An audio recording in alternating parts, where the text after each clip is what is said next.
Ladies and gentlemen, our national anthem.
Hello, ladies and gentlemen. Welcome to Javelina Stadium. I'm Ferris Spout with the Javelina Broadcast Network. I got James Espinoza with me. Ray Castillo would be with us as well, but he is out ill, so we wish him well while we get ready for the game between the A&M Kingsville Javelinas and the Eastern New Mexico Greyhounds.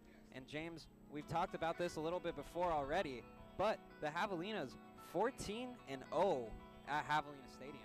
Yes, they are, Ferris. 14-0 here at the friendly confines of Javelina Stadium. Well, at least against Eastern New Mexico. They definitely have that historical advantage, so let's see if the Javelina football team can keep that up and extend that to 15-0. Also, both teams coming in at 0-2 in the Lone Star Conference, so this is a pivotal game for both programs in search of that fourth and possibly last playoff spot for the Lone Star Conference. Yeah, that's right. Obviously, every team in the Lone Star Conference will be heading to playoffs regardless, but the top four will go into playoffs. That goes into further stages and on the national stage, while the bottom four will be put in a consolation bracket at the end of the regular season. So keep an eye out for that as the season progresses. We are at the halfway point now, so it's if they weren't ramped up already, James, things are ramping up right now. Yeah, definitely we're at that point of the season where a loss right here can just send your season spiraling down pretty much into the tube. And the Javelinas right here, it's crucial for them to get this victory. You don't want to be sitting 0-3 heading into Tarleton State next week, a team that was the co-2013 Lone Star Conference champions. East New Mexico, for a matter of fact, Ferris, they were also the co-champions of last season. So Javelinas got back-to-back champions from last season they got to face in back-to-back weeks coming up. Yeah, that's right. So Javelinas don't have it any easier as they go forward here. But, and the Javelinas, though, are actually going to be doing it's going to be hard for them, James, to win a game here when they give up 32 points a game. Yeah, definitely so. Okay, definitely so. It's going to be tough for the Javelinas. 32 points per game that they give up. And also, they're going to have to stop this triple option attack of Eastern New Mexico. They do average about close to 300 yards per game. I think it's 292 yards rushing. And the defense for Eastern New Mexico, they only give up 50 yards per game rushing. Yeah, and we're going to take a quick commercial break here. We'll be right back on the Javelina Broadcast Network. Every week, Lone Star Conference football is its own saga. Are you the hunter or the hunted? The bug or the windshield? Don't slip up. You can't take a week off. We play 7 regular season games. But that's just the beginning. In November, the conference playoffs will settle the score. You want to be the champion? Prove it. Who will be the last team standing? Conference playoffs. We're the one.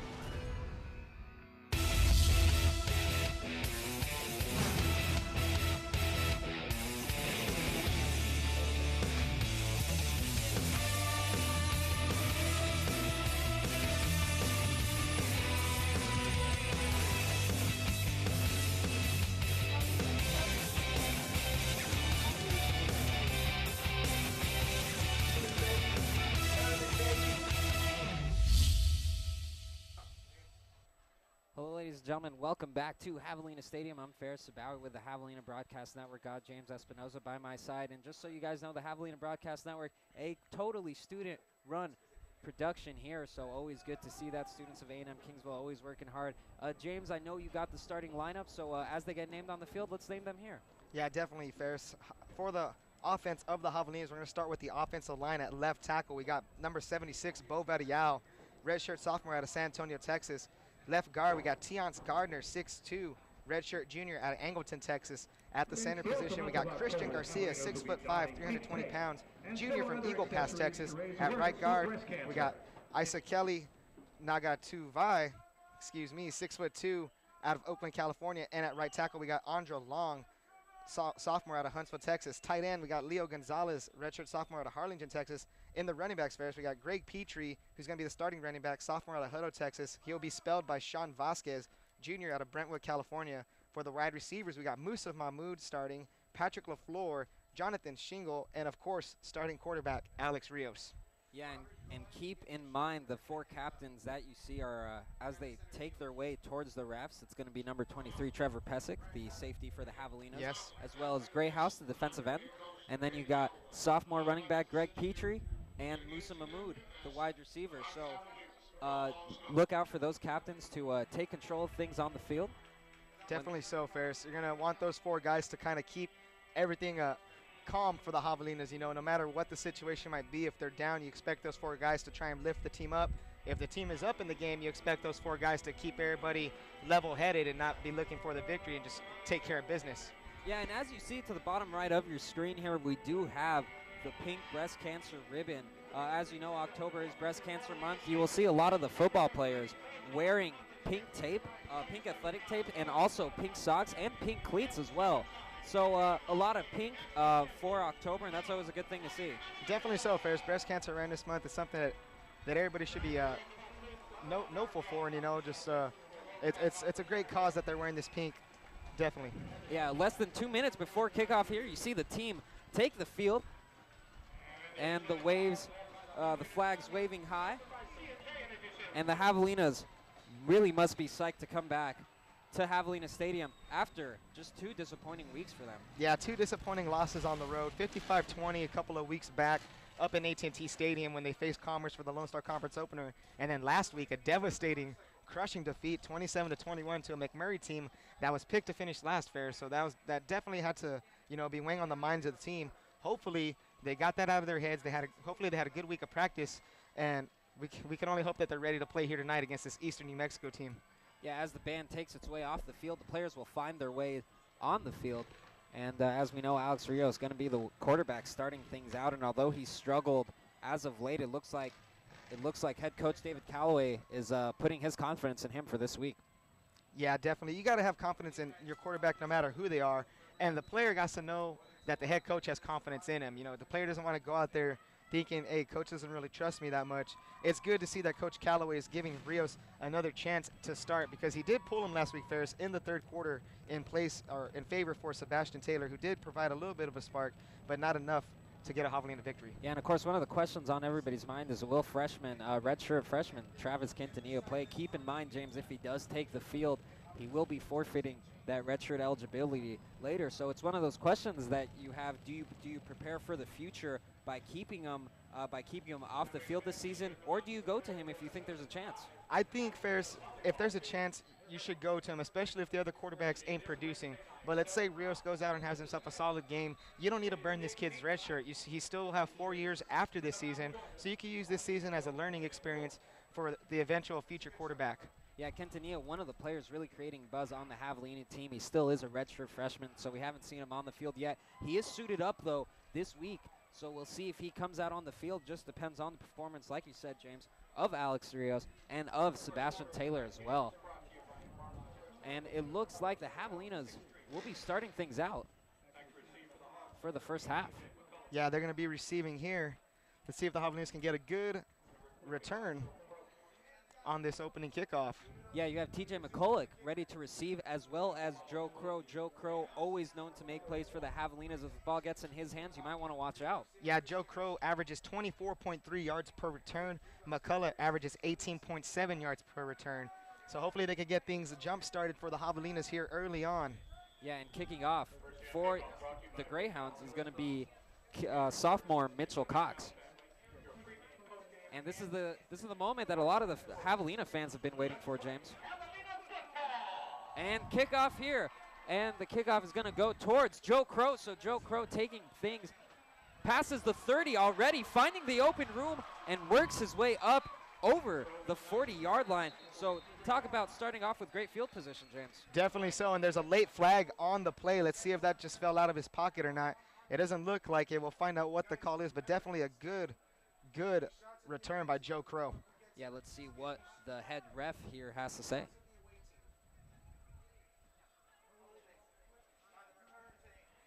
It's going to be a holding on the Javelinas. Now, the Javelinas were disciplined last week, James, only picking up 2 penalties. And so starting off with a penalty, certainly not the way head coach David Callaway was looking to start things off. Yeah, you definitely don't want to start off like that, Ferris. Javelinas got 193 yards. Make that 203 yards now in penalty yards on the season. And the Javelinas will start their drive here on the 25-yard line.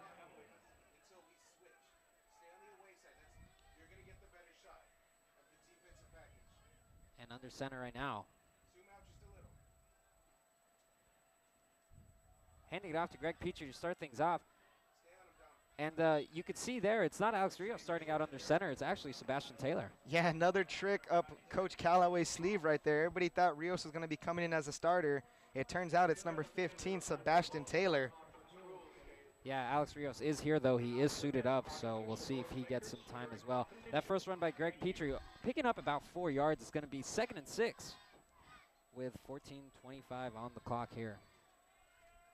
And this is a team that does not allow much rushing.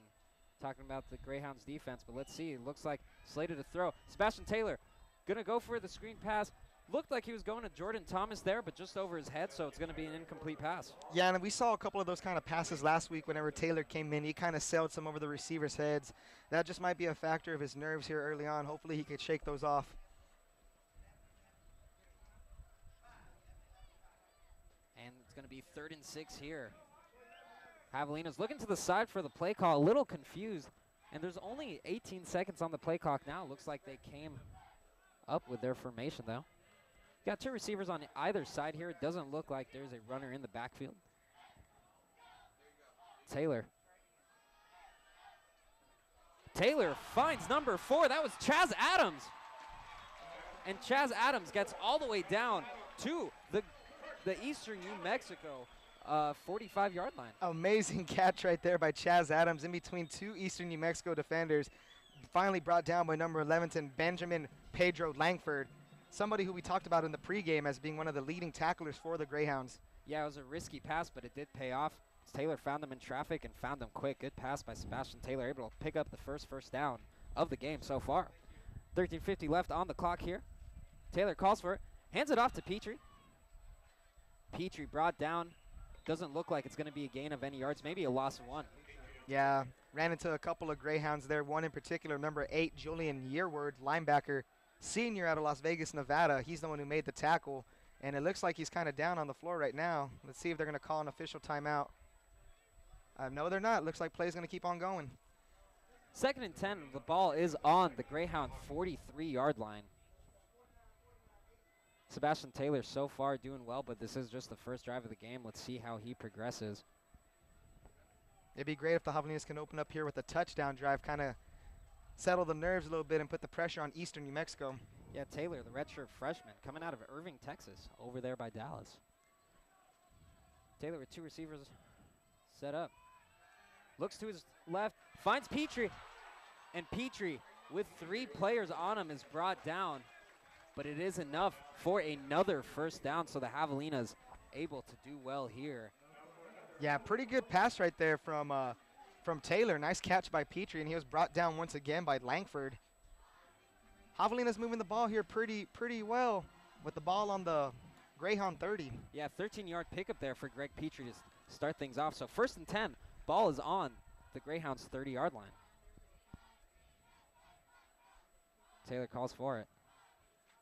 Hands it off to Petrie. And Taylor takes it himself on the quarterback keeper. Gives Sebastian Taylor credit. He even had me fooled there, James. Yeah, definitely. It looked like he was going to hand off to Petrie towards the right side of the line. Decided to keep him himself. Picked up about 6-7 yards on that play. And that's important to do against a team that's just so stout on the rushing defense. Oh, yeah, definitely. You want to keep that front 7 on their toes right there, mixing the pass, mixing the run, so they're just not focused on solely stopping the run. Yeah, we knew that Javelinas had to get it done through the air, and they've done so far. Let's see if they keep it up. 2nd and 5. The ball's on the Greyhound 25-yard line. 11:51 left in the first quarter here. Taylor needs to throw it quick. Almost dropped there.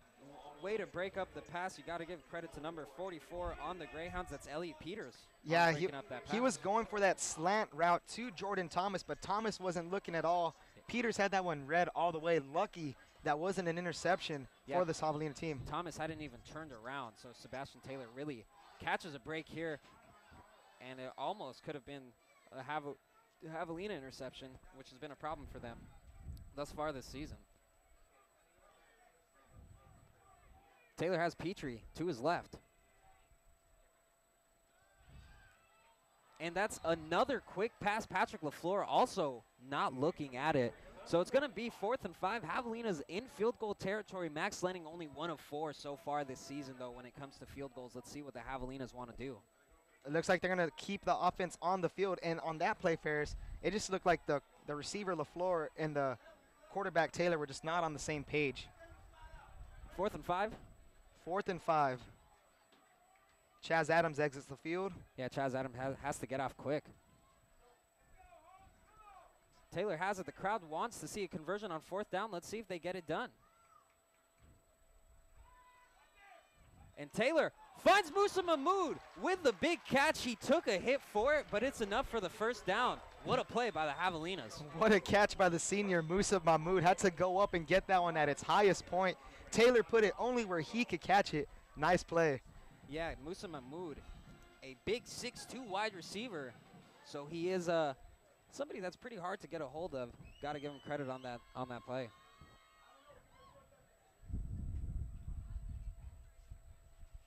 First and 10. Ball is on the Greyhounds 17-yard line. First time in the red zone for the Javelinas here. Greg Petrie takes it. Picks up about 2 or 3. Gets brought down. Yeah, it looked like he was brought down right there by number 32, Seth Bailey, linebacker, senior out of Texaco, New Mexico. That's a good little rhyme there. I know. Under 11 minutes left here in the first quarter. The ball is on the Greyhounds 16-yard line. 2nd and 9 here. And Javelinas getting it done on their first drive of the game. Able to get down to the red zone to start things off, and that's always a good sign. Taylor has Petrie behind him.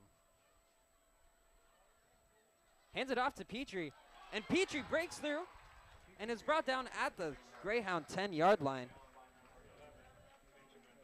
It was a nice run right there by Greg Petrie. Had a little opening, had a cutback lane. He saw it, almost broke one for a touchdown. Now it's going to be a 3rd and 3 from the Greyhound 10-yard line. Yeah, 3rd and 3. You know the Javelinas will want to score here, but if you come away with a field goal, you must be feeling pretty good either way. Let's see what happens.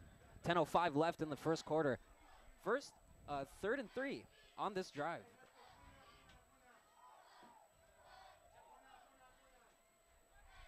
And Taylor looks to the sideline, making sure he gets the play call right. Hands it off again to Petrie. Petrie gets his helmet taken off. That means he's going to have to go off the field for this next snap. Yeah, he was brought down once again by number 44, outside linebacker, Elliot Peters. Yeah, they were hoping that the Greyhounds weren't expecting Petrie to get the carry again, but got to give the Greyhounds credit, able to call their bluff there. 32-yard field goal attempt for Max Lenig. Now, Max Lennon, keep in mind, only 25% so far on field goals. Hasn't gotten too many points from that. Let's see if he starts this one off well.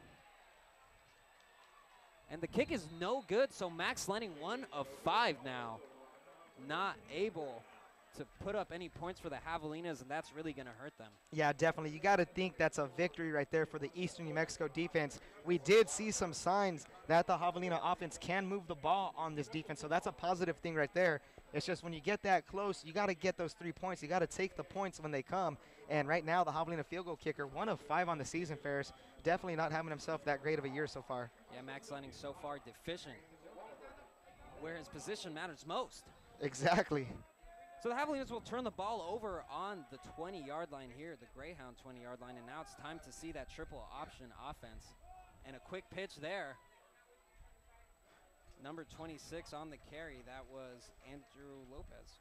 Yeah, Andrew Lopez on the carry, and also brought down by cornerback number 28, Kalichi Amushi.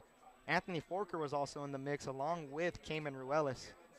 Yeah, you're going to see a lot of running backs cycling in and out.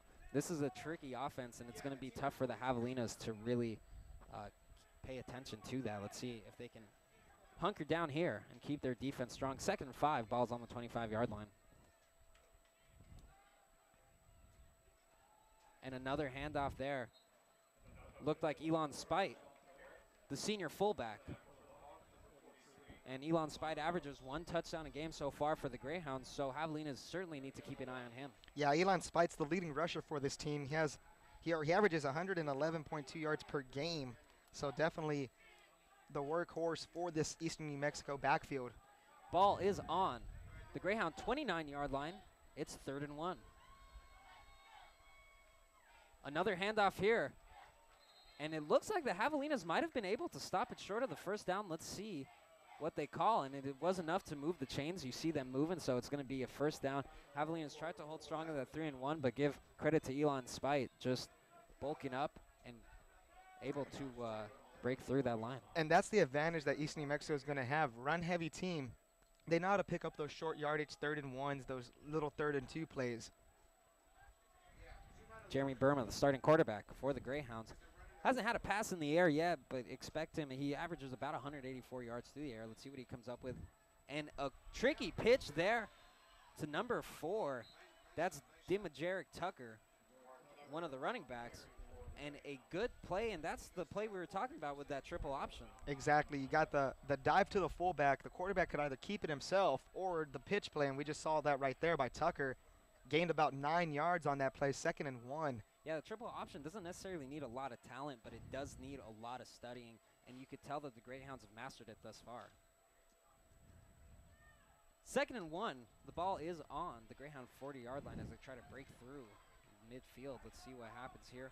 Only player that appears to be in the backfield right now is number 7, Elon Spite.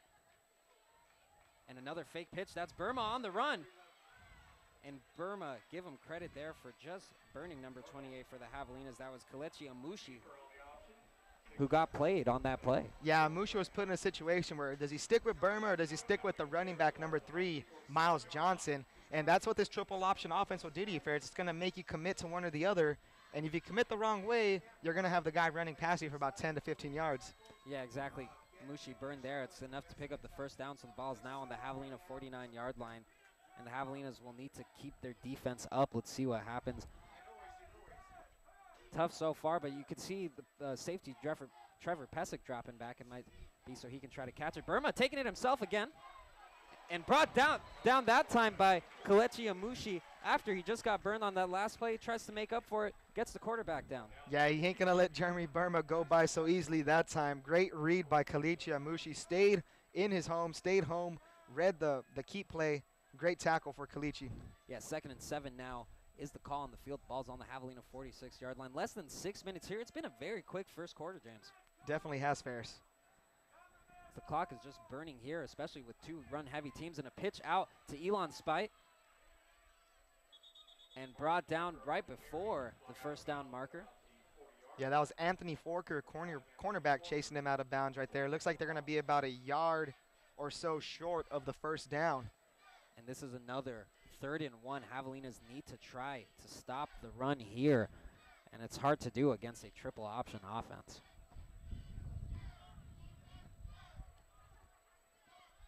And with the triple option, you know, you're really used to seeing the wishbone formation. And although you kind of see it here, it's in a lot of different variations. Ball is high. Burma, enough for the first down, able to progress all the way to the Javelina 32-yard line, excuse me. Yeah, it looked like that was almost a busted play because Burma turned around for the handoff. No one was there for it. and he just decided to take it himself. So fortunate for the Greyhounds that they picked up that first down. Yeah, Javelinas didn't react on it, though. They could have sacked him there, but tried to look for the fake. 5:10 left on the clock here in the first quarter. Still 0-0 with the ball on the Javelina 34-yard line. Another handoff here to Spite. And Spite is brought down with about 5 yards. No fumble there, although the ball was knocked out of his hands, but it was after he was ruled down. Yeah, Henry Greyhouse getting into the mix as always, tried to strip that ball away, but the referee had blew Spite down already. And this must be an offense that's frustrating for the Javelina defense. Not seeing them go through the air at all so far. And Burma trying to take it himself, pitches it off.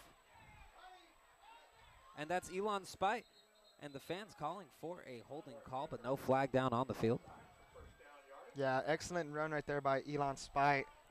That's what this option will do, Ferris. They're going to work their way down the field. They're going to take as much clock as they can because they're the ones who want to dictate the pace of the game. Yeah, and you can tell even when you see the quarterback, Jeremy Burma, with the ball for a little bit, there's always a chance he might just pitch it to the running back behind him. So you got to watch out for that. It's really tough to call here. Burma is looking back now. So far in the backfield is Elon Spite.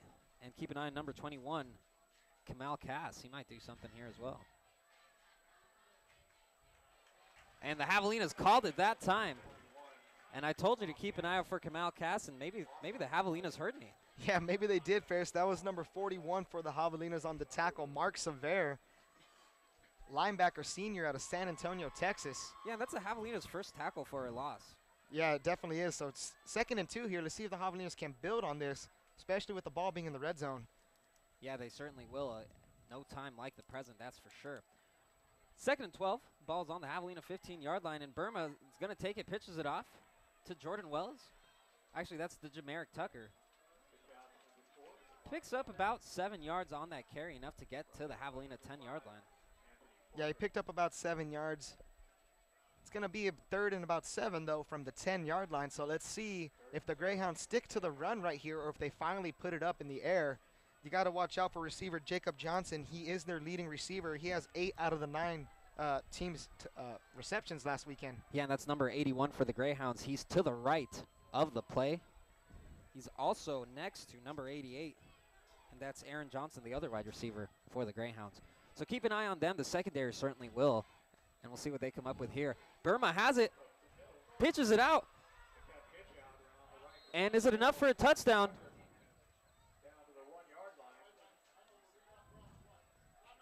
And the refs say no, so it just gets brought down right to the 1-yard line. Javelina is able to prevent the scoring, but it might only be a temporary thing. Yeah, definitely. They got it on the 1-yard line right here, and there goes Burma. And the quarterback sneak is good enough for a touchdown, so Javelinas are going to start this quarter off trailing 6-0. You got to give the Eastern New Mexico Greyhounds credit, James, able to trick the Javelinas on just about every snap. Yeah, definitely.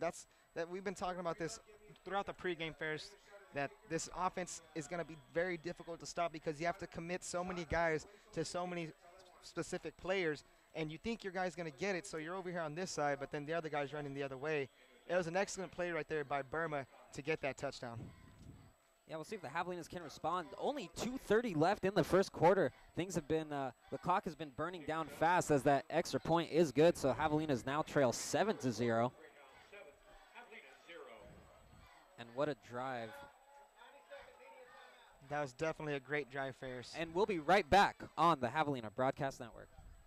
Every week, Lone Star Conference football is its own saga. Are you the hunter or the hunted? The bug or the windshield? Don't slip up. You can't take a week off. We play 7 regular season games. But that's just the beginning. In November, the conference playoffs will settle the score. You want to be the champion? Prove it. Who will be the last team standing? Conference playoffs. We're the one. Hi, I'm Kristen Walters, and I'm a student athlete at Eastern New Mexico University. I'm standing with some other great athletes from the Lone Star Conference, and we're talking about respect. When you're at our games, we encourage enthusiastic support of your team. but we also ask that you support the entire conference by treating all fans, officials, coaches, and student athletes with respect. We're all in this together, the Lone Star Conference. We're the one. We are Lone Star Conference student athletes. We're home to 280 academic All-Americans. We graduate at a 10% higher rate than the general student body. We engage our communities through service and giving back. We've won 62 regional titles and 8 national championships. In the past 8 years alone. We learn. We serve. We compete. The Lone Star Conference. We're the one. Javelinas trail 7-0 against the Eastern New Mexico Greyhounds with 2:28 left in the first quarter, and what a drive there by the Greyhounds. Yeah, definitely, Ferris. 14 plays, 80 yards. It took 6 minutes and 53 seconds off the game clock. All the 80 yards were rushing, Ferris. They didn't even put it up in the air once. Oh, and a short kick there. Certainly not expecting that. Yeah, fair catch called. Looks like that receiver wasn't expecting it. Yeah, definitely was. That was number 88, Kendall Hensley, wide receiver, sophomore out of George West, Texas, on the call. Actually a transfer from McMurray University. If you're joining us here, you're on www.tamook.tv. I'm Ferris Bauer with the Javelina Broadcast Network with James Espinoza by my side. 2:28 left in the first quarter, James, and we talked about this, but that last drive for Eastern New Mexico, they burned 7 minutes right off the clock. Yeah, definitely. That's what you're going to see with a run-heavy team. They're going to be milking the clock all game long, so it's imperative for the Javelinas to answer back right here. First and 10, ball's on the Javelina 30-yard line, and Sebastian Taylor on the quarterback keeper. Picks up just about 2 yards there on that pickup. So the clock will keep running here. 2:15 left in the first quarter. And the Javelinas might be trying to respond to that tricky run offense by trying their own tricky run offense. And although Sebastian Taylor has looked like he could run, he's certainly not as much of a running threat as a player like Trey Mitchell was. Yeah, definitely. Trey Mitchell, dual threat quarterback. Taylor will run when he has to, but it's not his best option. He's more of a pocket passer. Yeah, Javelinas need to do that. That's what got them the most yardage here. Screen pass to Jordan Thomas to start things off. Breaks past the 40-yard line. And down at about the Javelina 40-44, a flag on the play. Let's see what the refs have to say on this one. Yeah, there's a flag on the far side of the field. Looks like Musa Mahmoud clapping a little bit. We'll see what happens.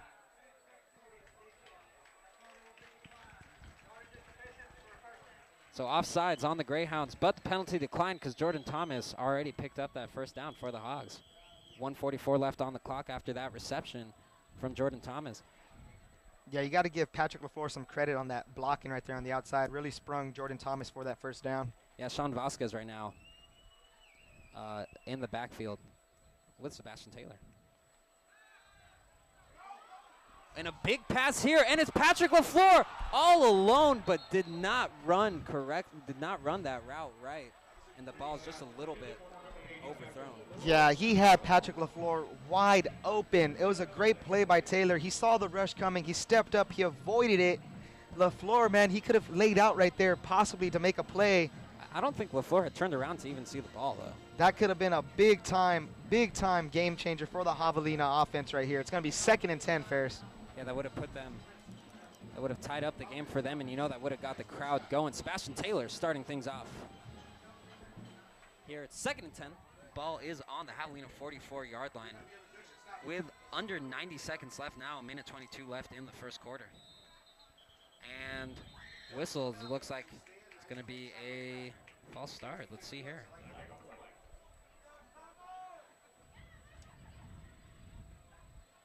Javelina certainly can't afford a penalty. And it looks like the ref's discussing it.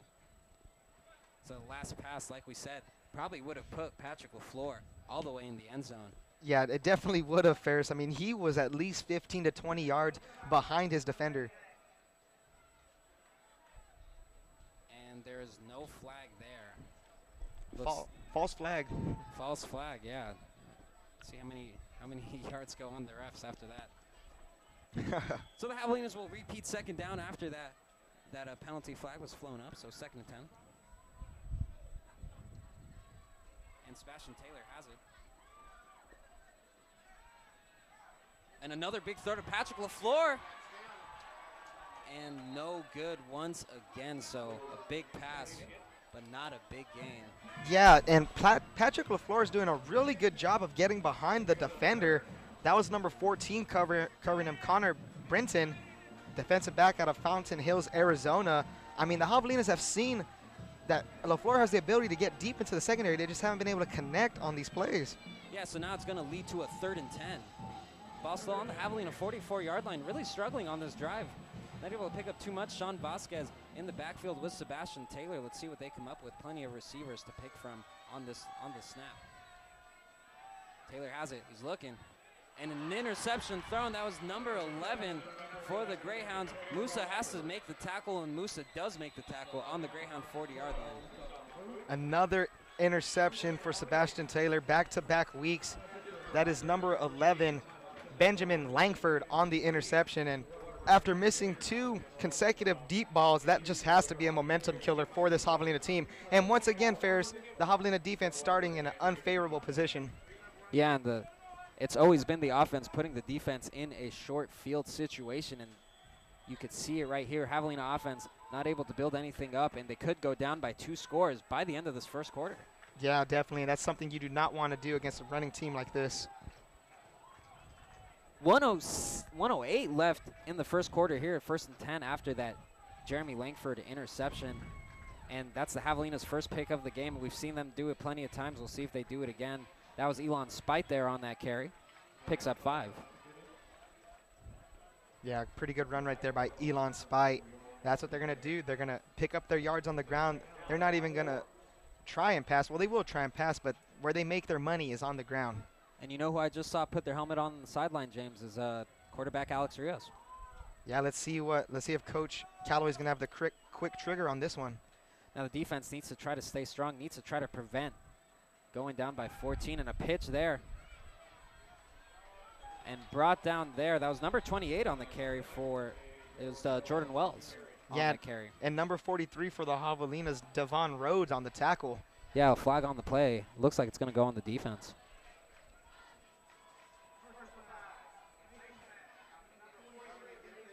And that is on Devon Rhodes, a face mask. Yeah, it looked like a little bit of an over-aggressive play by the Javelina defense, but they are frustrated. And that certainly can happen, especially with a triple option offense that you don't see too often here in the Lone Star Conference. 32 seconds and counting on the clock here to end the first quarter. And already the Greyhounds find themselves in the red zone once again. Yep, second possession, second trip to the red zone for the Greyhounds. Sebastian Taylor probably going out when the Javelinas get the ball again. And another pitch off here, and that's Jordan Wells once again. But the Javelinas they look like they're adjusting to those pitches a little bit better. Yeah, definitely, Ferris. And it looks like that play is going to end the first quarter right there. That was also Cayman Ruelas on the tackle. And we're going to take a quick commercial break here on the Javelina Broadcast Network. We'll be right back.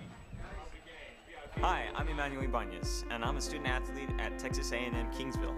I'm standing here with some great athletes from the Lone Star Conference, and we're talking about respect. When you're at our games, we encourage enthusiastic support of your team, but we also ask that you support the entire conference by treating all fans, officials, coaches, and student athletes with respect. We're all in this together. The Lone Star Conference. We're the one. Every week, Lone Star Conference football is its own saga. Are you the hunter or the hunted? The bug or the windshield? Don't slip up. You can't take a week off. We play 7 regular season games. But that's just the beginning. In November, the conference playoffs will settle the score. You want to be the champion? Prove it. Who will be the last team standing? Conference playoffs. We're the one. We are Lone Star Conference student athletes. We're working hard to become the next national champion. To be the next Hall of Famer. The next Olympic great. But we're also studying to become the next teacher. The next nurse. To be the next CEO. We're proud of our legacy. But most of all, we are students. And we are preparing for a career. The Lone Star Conference. We're the one. Javelinas have a disappointing first quarter to start things off, and they trail now 7-0, and the Greyhounds have a chance to increase that lead. Welcome back. I'm Ferris Bauer with the Javelina Broadcast Network. Got James Espinoza by my side, and let's see how the second quarter kicks off with the Greyhounds. And pitching it off once again to Jordan Wells, and the defense once again holding strong. Credit number 92 of that tackle. That's Henry Greathouse. Yeah, Henry Greathouse went the opposite way. He had to go across the field to make that tackle on the Eastern New Mexico running back. He's going to bring up a crucial 3rd and 5 from the Javelina 14-yard line here with 14:38 and counting. Yeah, and the lead wide receiver, Jacob Johnson, going off the field, so I don't expect the Greyhounds to throw on this play. Let's see if they do. Ball's on the Javelina 14-yard line. And Burma looking to throw, and he bobbles it out. Incomplete pass. Give credit to number 25, Joe Crow, able to put pressure on that pass. Yeah, definitely. You got to give Joe Crow some credit right there. Kind of shielded the receiver toward the sideline so that he wouldn't be able to make that completion. And here comes the field goal unit for the Greyhounds. The field goal unit going to come out, going to try to increase this lead to 10-0. And like we said, James, that first quarter burned through so quick, and that's just because the Greyhounds run heavy, and they take some time off that clock. Kicking is number 31, Mitchell Cox, and that kick short and goes off the post. So the Javelinas catch a little bit of a break after not being able to score on their first drive in the game. And Max Lenning missing on that kick. A little karma comes around, and the Greyhounds miss that kick. Yeah, so both kickers have missed attempts so far in the game, and it looked like the kicker for Eastern New Mexico just didn't get quite enough of it. It kind of looked like a little chip shot attempt, hit the upright, and fortunate for the Javelina defense that they didn't give up no points. Now let's see what the offense can do, and it looks like that might be Alex Rios in the backfield, number 10. And it is. Alex Rios in the backfield now under center, so we knew he was going to come out and play Sebastian Taylor. It's going to get put away after that silly interception. And he's going to hand things off to Sean Vasquez. And Sean Vasquez able to pick up a few, maybe about 3 or 4 on that drive. Yeah, nice running right there from Vasquez. Junior transfer out of Brentwood, California. He's definitely a bigger back than Petrie, so he brings a lot more force when you're trying to tackle him. Yeah, and with Vasquez, you can tell he really can, it's all in his footwork, because he can stop on you and then just go 0 to 100 real quick. Definitely. 2nd and 5. Ball's on the 25-yard line. And Rios has it. And flag on the play after that carry. Picks up about 3 yards before he's brought down. We'll see what the refs say on this flag. Might have been a legal motion on the Javelinas. Oh, excuse me, offsides on the defense. Yeah, Javelinas will certainly take that. So the 5-yard penalty after that no gain by Sean Vasquez. And that's going to give the Javelinas a first down. So the Javelinas pick up the first down after that 5-yard penalty.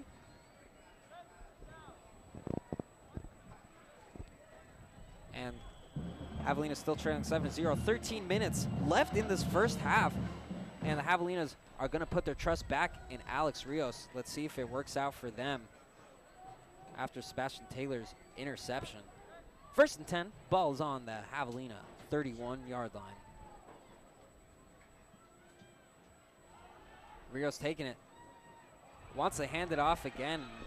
And the Eastern New Mexico Greyhounds. Yeah, nothing working on that play for the Javelinas. That was number 63 of the Greyhounds. On the tackle, Dakota Montoya, defensive lineman, freshman out of Clayton, New Mexico. Yeah, and that was Marquise Cardinal on the carry, not able to pick up any yardage there. In fact, losing a couple there. So 2nd and 16 now. Javelinas really need to utilize the passing. And a big pass there to number 30. And able, and it looked like he completed it, but the refs are going to call it incomplete. Yeah, it looked like he brought it in, Ferris. I believe that was number 30, Daniel Ramirez, tight end out of Harlingen, Texas, could not make the completion. Now it's a 3rd and 16. Yeah, and we talked about the Javelinas not really throwing a tight end so far this season. That's something that might have to change if they want to find themselves to be successful. So 3rd and 16. It might be a 3 and out here for the Hogs. Let's see what happens. Technically a 4 and out after that that penalty from the Greyhounds. And another penalty there. Looks like they're going to get number 76 for the Javelinas. That is Bo Varial, sophomore out of San Antonio, Texas. So Bo Varial is going to put his team even further back. Going to repeat 3rd down, but now it's 3rd and 21. Ball's now back on the Javelina 20-yard line. You definitely don't want to be going backwards here, especially in this situation, but a 3rd and 21 has the Javelinas looking for something deep right now. Alex Rios under center. Going to look to his playbook to see what he can come up with here.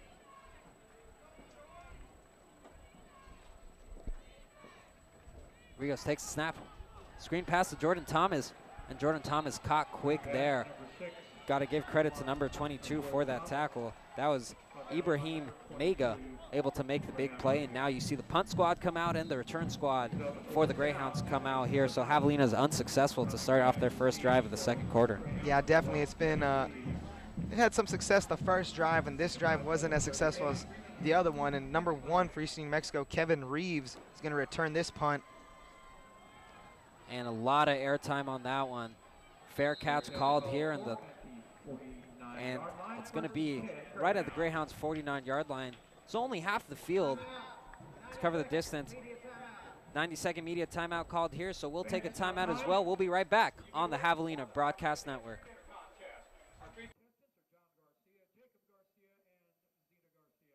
Hi, I'm Emmanuel Ibanez, and I'm a student athlete at Texas A&M Kingsville. I'm standing here with some great athletes from the Lone Star Conference, and we're talking about respect. When you're at our games, we of your team ask that you support the entire game, all fans, officials, coaches, and student athletes with respect. We're all in this together. The Lone Star Conference. We're the one.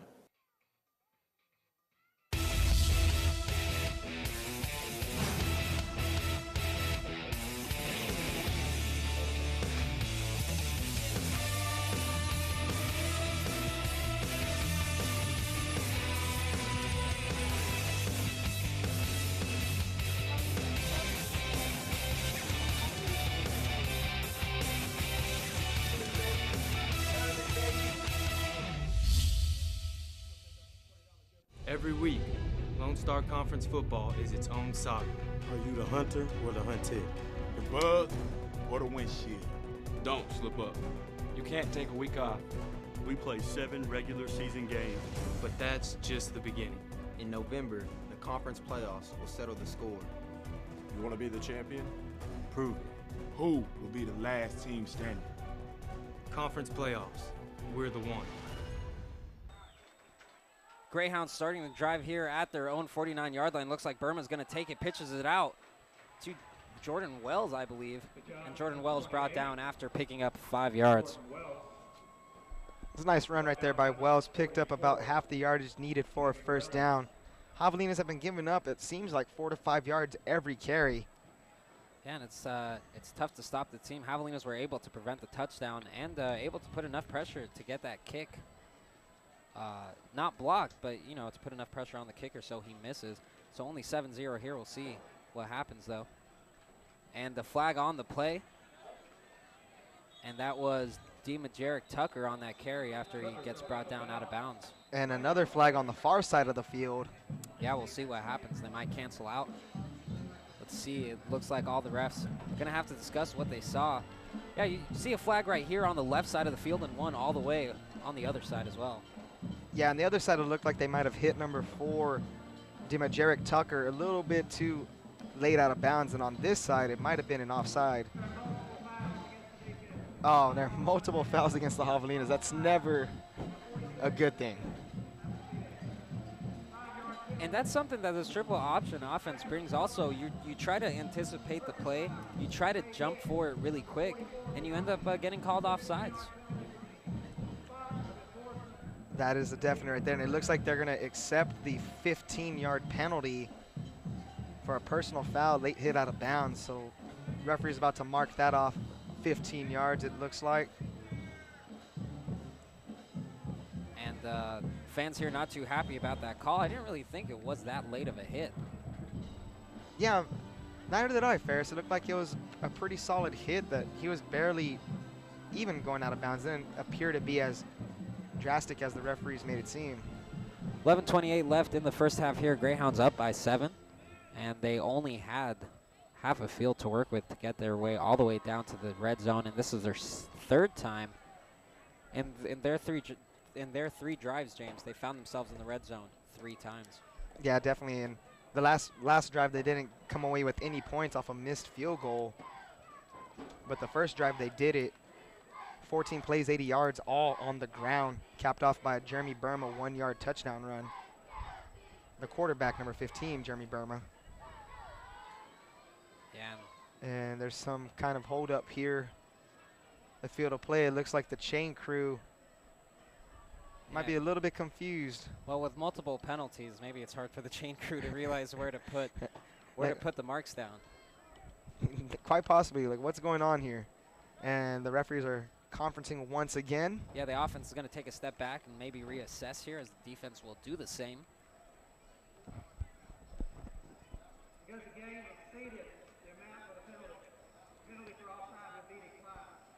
And the penalty for offsides. Getting the enforcement right there, just a little bit of a misunderstanding, as they declined the offsides penalty. So 1st and 10, balls now on the Javelina 24-yard line, so just outside of the red zone. Let's see if they can work their way in. Expect them to here, Jeremy Burma. And Burma has it, brought down by Henry Greathouse. Nice play right there from Henry Greathouse, one of the captains of this team, captain of the defense. Yeah, and the Javelinas. You're right, James, giving up about 4 to 5 yards each carry here.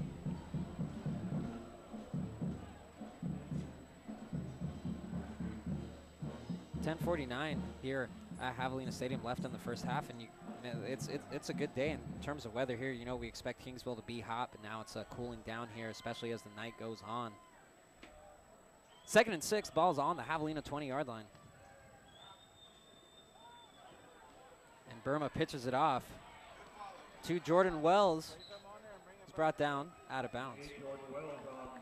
And another first down right there for this Eastern New Mexico team.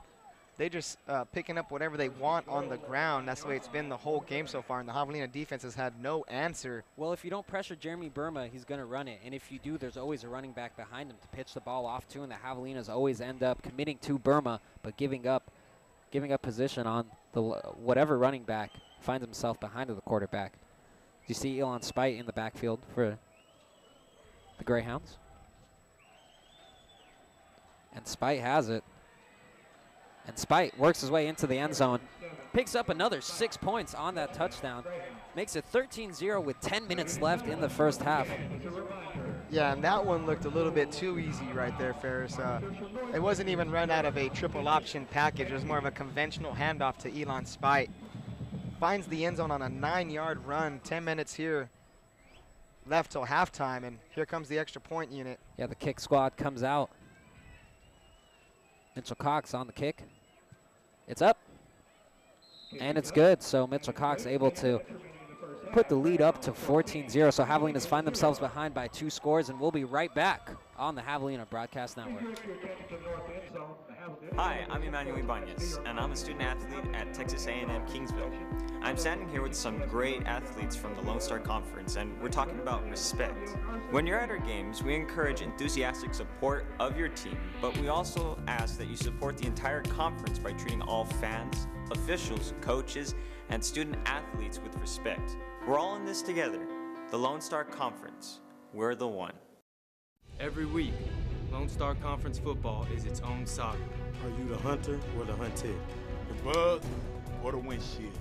Don't slip up. You can't take a week off. We play 7 regular season games. But that's just the beginning. In November, the conference playoffs will settle the score.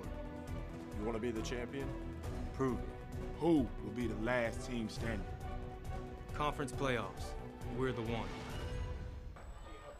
Javelinas find themselves trailing by 14 with 10 minutes left in the first half. Welcome back, ladies and gentlemen. I'm Ferris Bowie with the Javelina Broadcast Network. Got James Espinoza by my side here. Yeah. And a big kick. It's going to be Joe Crow. Actually, TJ McCulloch taking it back. Tries to find some yardage, and it's going to be brought down with forward progress there. Just stopped there, not even down, just stopped short.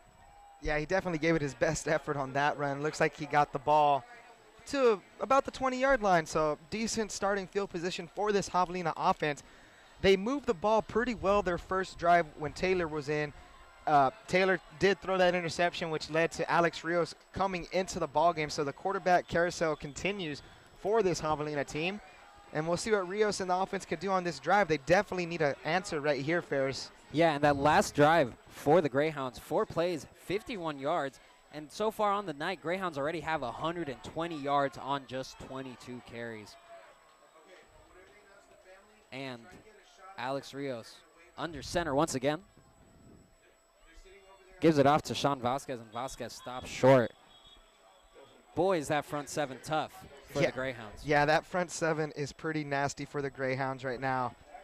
Virtually not giving up anything out there. Yeah, certainly not. So no gain on that play. It's going to be 2nd and 10.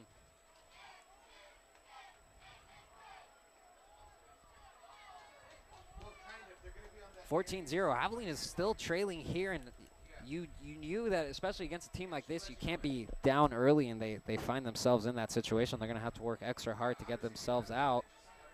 Rios has time. He's going to move out of the pocket, looking to throw. Finds Jordan Taylor, and Jordan Taylor gets down. Brought down out of bounds at about the 46, 47-yard line, perhaps? Yeah, definitely a great play overall. Rios right out in the pocket, bought some time. Thomas found an opening into the secondary. Great overall play for the Javelinas, and they need to see more of that here. And a great handoff by Rios as well, able to fool. Great fake handoff, I mean. Yeah, Rios. exactly. Able to fool the Greyhounds, and that's exactly what bought Rios some extra time. And a couple of players in the backfield here for the Javelinas. Let's see what happens. And Rios has to throw it, and Jordan Taylor tries to meet it, but you got to give Rios credit. He just had to throw it away. He was pressured big time there. Yeah, he was pressured by number 32 of the Greyhounds, linebacker Seth Bailey out of Texaco, New Mexico. I like saying that. Oh, but yeah. It was a smart decision for Rios right there to buy some time, and although he didn't make the completion, he threw it short enough so that the Eastern New Mexico defender couldn't make an interception. Yeah, that's something that's really important. It looks like Rios is just a little bit more comfortable on this field. He has been out here before, James, you know, and Sebastian Taylor is still a freshman. Yeah, definitely. Definitely a lot of learning to do for Taylor. And Rios snaps here and gives it off to, that's Joseph Teo, number 24, for the Javelinas, picking up some yardage. And good enough for 4 yards. Yeah, nice run right there by Joseph Teo. He is a junior out of Fairfield, California. He transferred from Diablo Valley College. What a scary name for a college. Right? Pretty intimidating. 8:16 and counting here, just about 8:10. It's 3rd and 5. Javelinas need to convert on this 3rd down. They need to pick up points, and they need to do it on this drive. Makes it pretty simple. Rios calls for it.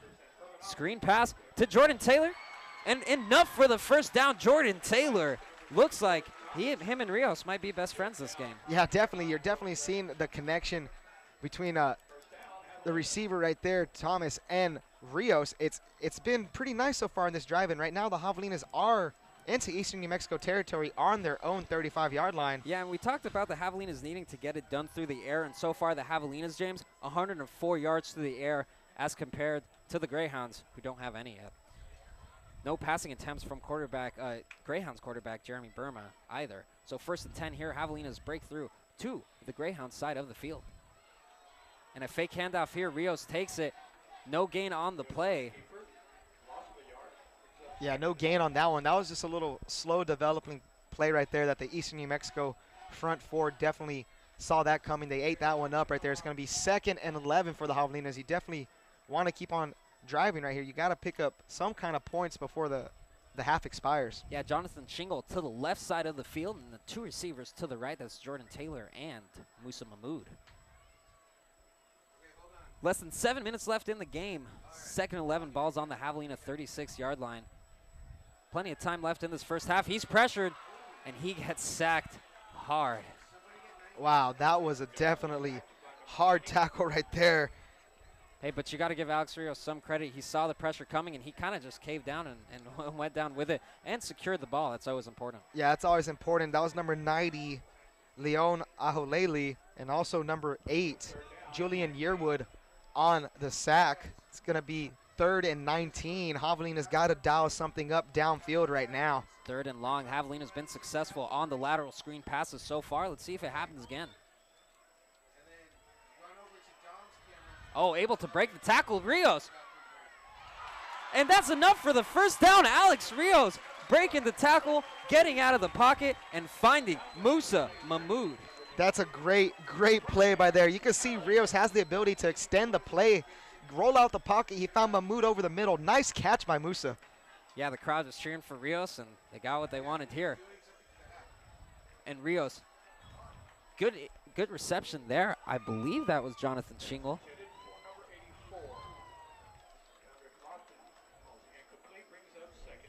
I don't know. It looked like he didn't complete it inbounds. Yeah, it was dropped just as he was heading out of bounds. 2nd and 10 on the Greyhound 24. Yeah, less than 6 minutes left in this first half. Javelina's finding some success on this drive, some much-needed success. In field goal range, but let's see if they can come away with a touchdown here. And a short pass. And a no gain on that play. Short, quick pass there to Joseph Teau. It's going to make it 3rd and 11, so another 3rd and long situation. Javelina's found themselves successful in this way last time. The offensive line is really going to need to work hard here, give Rios some room, and give Rios some time so they can come up with something, but looks like they're going for the blitz.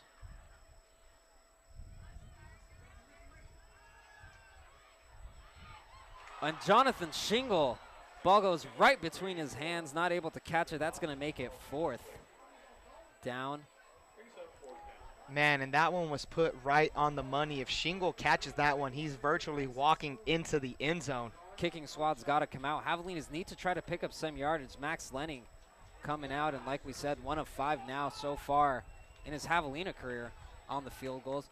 And if he gets this, the Javelinas can at least salvage something. It's going to be a 42-yard attempt for Max Lennig. Oh, but keep an eye out for the placeholder there at quarterback Alex Rios. And the kick is blocked. Too much time taken on that kick. Wow. When things couldn't go any worse for the field goal kicking unit, they certainly just did. Blocked field goal leads to no points once again for this Javelina offense. An offense that's been driving the ball pretty well as of late. It's unfortunate that they couldn't get those 3 points right there. Yeah, that kick is blocked, unfortunately, for the Javelinas, and it just looked like special teams has taken a little bit too much time. I believe that makes Lennig 1 for 6 now. And Mark Cruz and his family being honored here for the Family of the Year. It is Family Weekend here at Javelina Stadium. Mark Cruz, the sophomore chemical engineering major, being honored, him and his family, with a big win on the essay competition. And Burma going to go for his first pass of the night, finds Jacob Johnson, and Jacob Johnson burns Joe Crow and gets his way all the way down the field. Wow. And that's enough for a Greyhound touchdown. So we talked about short drives for the Greyhound, James, but this drive, just one play. One play, one catch, 75 yards, and the Greyhounds were on the verge of going up 21-0 here on the Javelinas with 5 minutes till halftime. Wow, Joe Crow definitely got the boot shaken off him right there. Yeah, Joe Crow gets burned, and you know Joe Crow, one of the louder players on the Javelina defense. He's definitely a prideful kind of player. Yeah, known for that, so we'll see if he'll be able to respond. You know he'll want to get on that special teams return. Still 5 minutes left in the half, and there's still plenty of time left in this game, but Javelina's now down by 3 scores.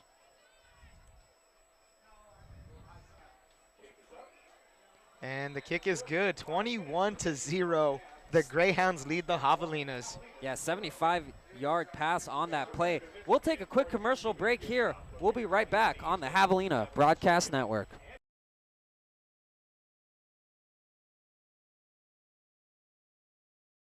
Hi, I'm Emmanuel Ibanez, and I'm a student athlete at Texas A&M Kingsville. I'm standing here with some great athletes from the Lone Star Conference, and we're talking about respect.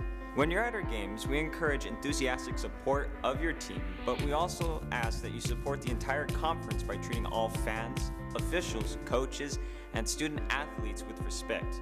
We're all in this together. The Lone Star Conference. We're the one. Every week, Lone Star Conference football is its own saga. Are you the hunter or the hunted? The bug or the windshield? Don't slip up. You can't take a week off. We play 7 regular season games. But that's just the beginning. In November, the conference playoffs will settle the score. You want to be the champion? Prove it. Who will be the last team standing? Conference playoffs.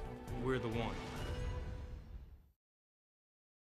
Welcome back to Javelina Stadium. I'm Ferris Bauer with the Javelina Broadcast Network. Got James Espinoza here next to me, and the Javelina's down 21-0 in this first half. Yeah, definitely. 21-0, you know, the Javelinas have their field goal blocked, and then the next play, Ferris, one play, 75 yards, 14 seconds, Jeremy Burma to Jacob Johnson, and, you know, it wasn't really that far of a pass. It was more of the running of Jacob Johnson that made that touchdown. He shook off the cornerback Joe Crow, and right there it was a foot race to the goal line, and the Javelinas could not stop Johnson from crossing that goal line in time. Yeah, and the Greyhounds, 120 yards through the ground, and now with that big pass to Jacob Johnson, who is ENMU's player of the week this week, by the way. 75 yards He's through the air now. He's definitely showing why he is the player of the week for that university. Yeah, especially with a team that runs it so much. You know, it's easy for the secondary to just kind of get open there. Secondary starts losing sight when the ball gets rushed that much. Mitchell Cox on that kick. And receiving is Joe Crow. So let's see what he comes up with. And Joe Crow breaks to about the 32-yard line there. Nice run right there by Joe Crow. Trying to atone for his previous mistake on defense. Yeah, Joe Crow must be a little bit angry after Jacob Johnson just burned him there. And this is going to be, so far, just a forgetful first half for the Javelinas. Still plenty of time left in this game, and, you know, as long as the Javelinas can at least get one touchdown here in the first half, they'll be okay. Yeah, they got to score right here, though, Ferris. They've had 2 opportunities to at least put 3 points on the board each time.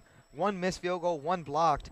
That blocked led to a touchdown. The Javelinas need to get on the board to have any chance. Rios going to go with the quick pass. That was Chaz Adams on, able to pick up a couple. Yeah, nice pass right there by Chaz Adams. They're trying to set up a little kind of a screen right there at Musa Mamu blocking, but the Eastern New Mexico defenders saw that one coming and stopped him for about a 3-yard gain. 2nd and 7 now. Alex Rios needs to get something going for the Javelinas, and the Javelinas just a little too tired on offense. And just such a tricky offense on the Greyhound side. Greg Petrie in the backfield next to quarterback Alex Rios. And throwing to nowhere. Patrick LaFleur not knowing where he was supposed to be there. Yeah, it looked like a little bit of confusion on what type of route LaFleur was supposed to run. He stopped just short of the sticks, and Rio sent that one beyond. Fortunate that they didn't get intercepted. Yeah, timeout called here at just 30 seconds. So we'll be right back on the Javelina Broadcast Network.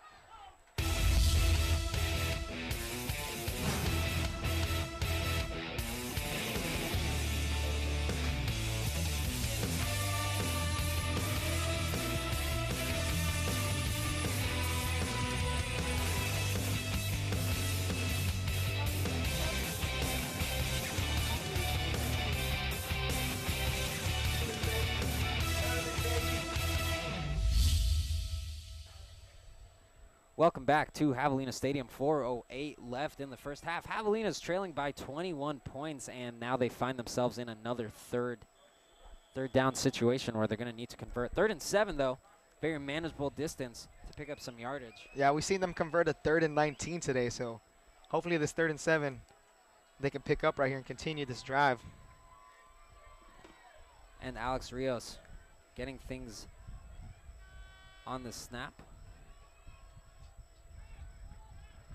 And a good pass there. That's just a check down pass to pick up the first down, and successful, though, at that. Yeah, nice catch right there by Chaz Adams. He knew exactly where he needed to go to get the first down. Settled down in that little zone, and Rios found him. Yeah, one of those check passes, but you got to do it quick. You got to pick up the first down. Javelina successful in doing so they convert once again here. 1st and 10, balls on the Javelina 40-yard line now. Just about less than 40 minutes here in this half. And a flag down on the play. Looks like it's going to be a false start on the Javelinas. Yeah, and you see the line moving back. And the Javelinas can't afford any miscues here, but they like to get themselves in bad situations, James. Yeah, when it's a first down, you have a false start before you even attempt your next 4 downs to pick up a first down. It's never a good thing when you're starting 5 yards in the negative. Yeah, 1st and 15 now. And Rios finds Jordan Thomas. Jordan Thomas brought down out of bounds by number 1 on that tackle. That was Kevin Reeves on the tackle there. Yeah, Kevin Reeves, senior defensive back out of Albuquerque, New Mexico. So 2nd and 10 now. Javelina is able to get back where the chains originally were after that offsides penalty, or after the false start penalty, excuse me, was called on them. 3:18 left in the game here. 2nd and 10, balls on the Javelina 40-yard line. Alex Rios under center here. And another interception thrown and brought down at the Javelina 25-yard line. Yeah, and that was number 32 right there, linebacker Seth Bailey, senior out of Texaco, New Mexico, making that play. And, I mean, from our vantage point, it looked like Rios just pretty much threw it right to him. I mean, I know he had a guy going over the middle, but the linebacker just sat back in that zone, probably read Rios' eyes, and picked that one. And now Eastern New Mexico on the Javelina 25, on the verge of making this 28-0. Things have just gone from bad to worse for the Javelinas right now. I don't want to get a little presumptive, but is it Travis Quintanilla time, James? It possibly could be. I mean, we've seen both quarterbacks already throw an interception. Why not throw something out there? Yeah, he is suited up. If he does come on the field, he is number 34, so keep an eye on him. But right now, let's focus on the Greyhounds on the ball. And brought down there after a pickup of 5. Yeah, and you know that those turnovers right there, especially in your own territory, really put your defense in a compromising position, man.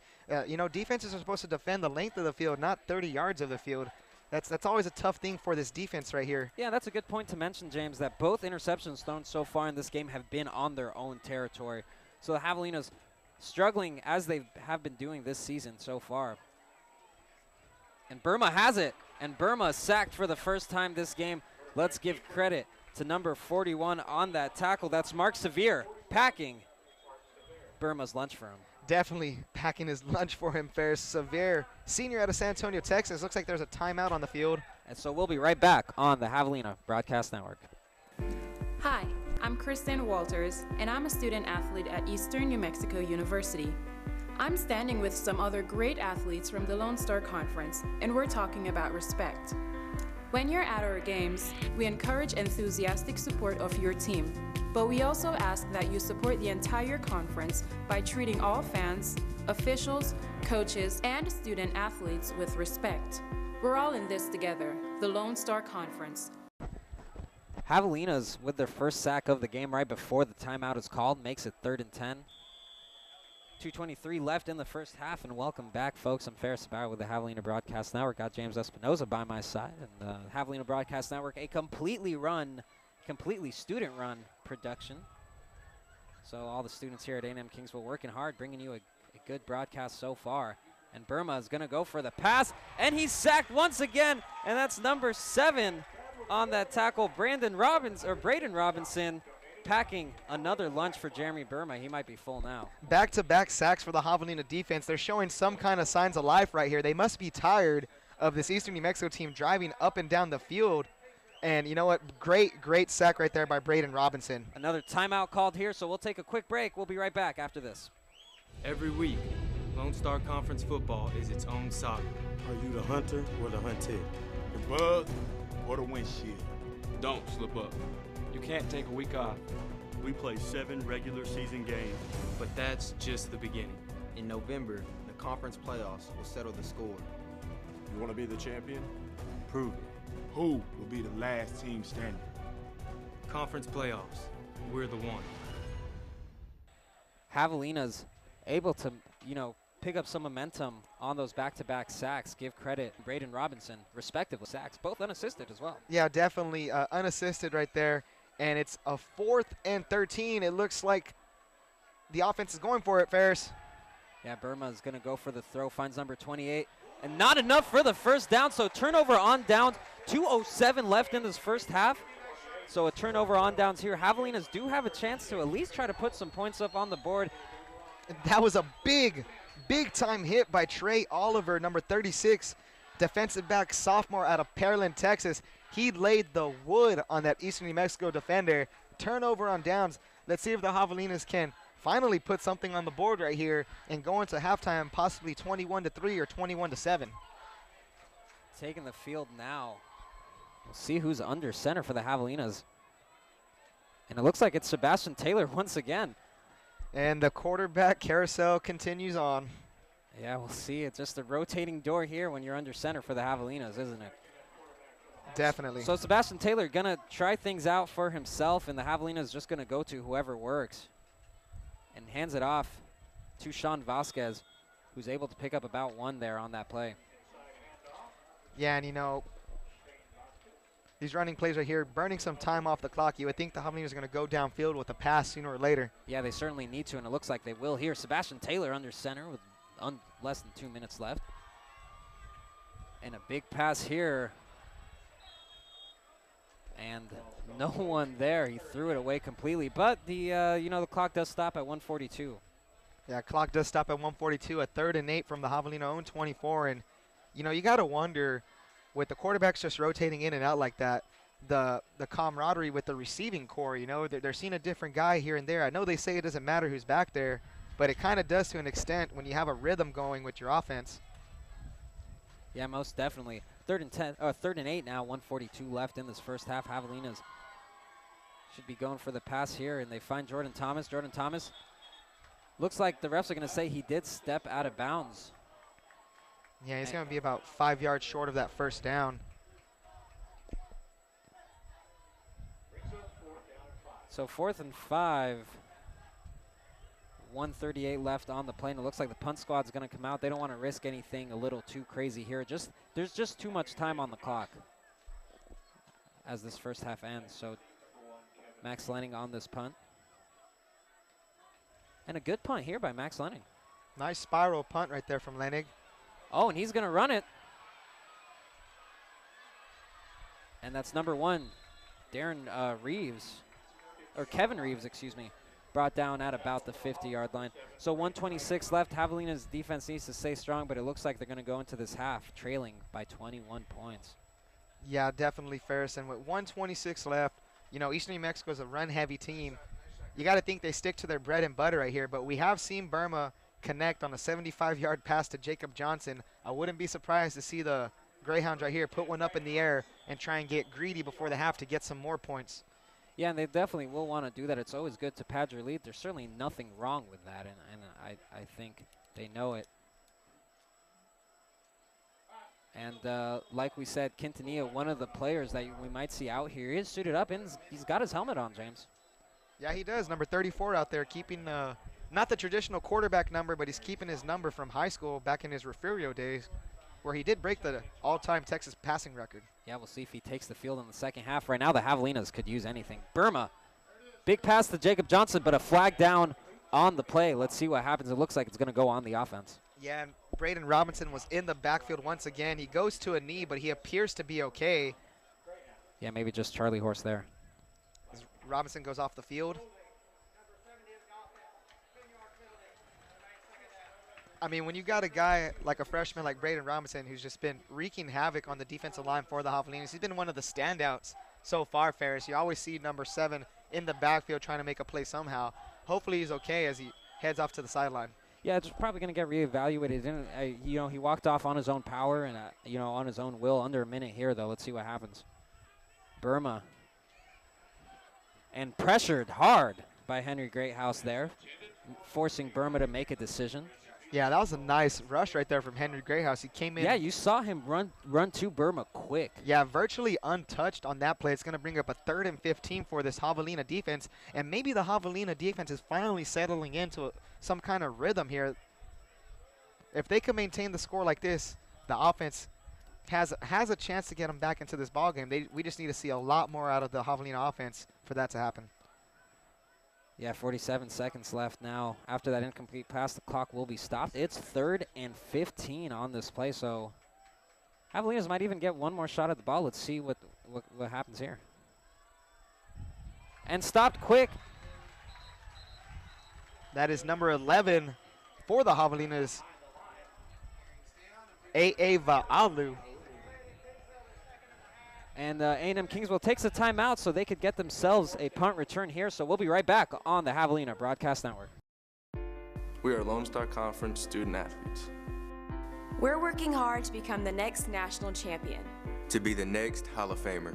The next Olympic great. But we're also studying to become the next teacher. The next nurse. To be the next CEO. We're proud of our legacy. But most of all, we are students. And we are preparing for a career. The Lone Star Conference. We're the one. Welcome back to Javelina Stadium. Hogs able to stay strong on the defensive end and maybe get one more shot here. 43.9 seconds left in the half. Javelina smart to call the timeout here to give them one more chance at scoring. And a short punt here, but takes a huge Greyhounds bounce. And Pesic stopped there far earlier than he'd like to be. Yeah, gained probably about 2 or 3 yards on that. That was an awkward kind of punt, kind of a line drive, end over end punt. Took a Greyhound bounce in favor of them. So the Javelinas are going to have 35 seconds here to drive the ball 72 yards to try and get a touchdown. They got 1 timeout. So we'll see what happens with this Javelina offense as they're huddling up right there. Yeah, let's not forget opening weekend for the Javelinas. They did open up with a 75-yard touchdown drive, or a touchdown pass to Jordan Thomas. Yeah, and Sebastian Taylor's coming back onto the field, number 15. We've seen 2 quarterbacks here in this first half, ladies and gentlemen, if you're just tuning in. Back and forth between him and Rios. Both have a pick to their name. So this is likely going to be the last play, 35.9 seconds left. And it's actually Anthony Washington on that run. Apparently, unfortunately, brought down inbounds, so they have to run quick. Oh, that's number 18. Looks like 19 from here, but yeah. Roe Anthony. Javelinas need to reset quick. Less than 30 seconds on the clock, and it's running. And they know this is going to be their last one. They'll take their time on it. And so give credit to Roe Anthony. That's a good run. Greyhounds weren't expecting a big gain there by the Javelinas.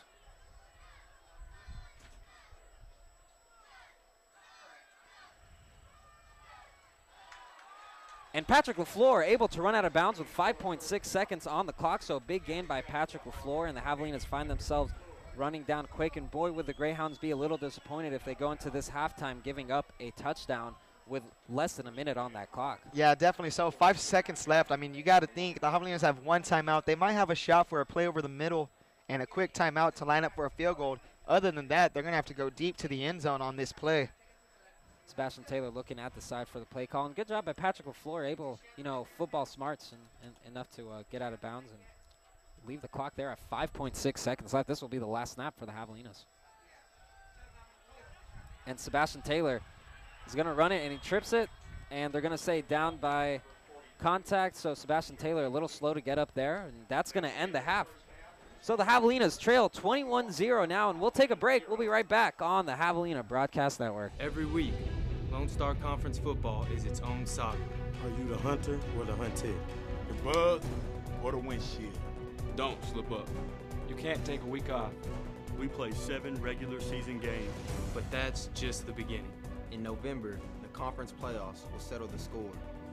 You want to be the champion? Prove it. Who will be the last team standing? Conference playoffs. We're the one. We are Lone Star Conference student athletes. We're working hard to become the next national champion. To be the next Hall of Famer. The next Olympic great. But we're also studying to become the next teacher. The next nurse. To be the next CEO. We're proud of our legacy. But most of all, we are students. And we are preparing for a career. The Lone Star Conference. We're the one.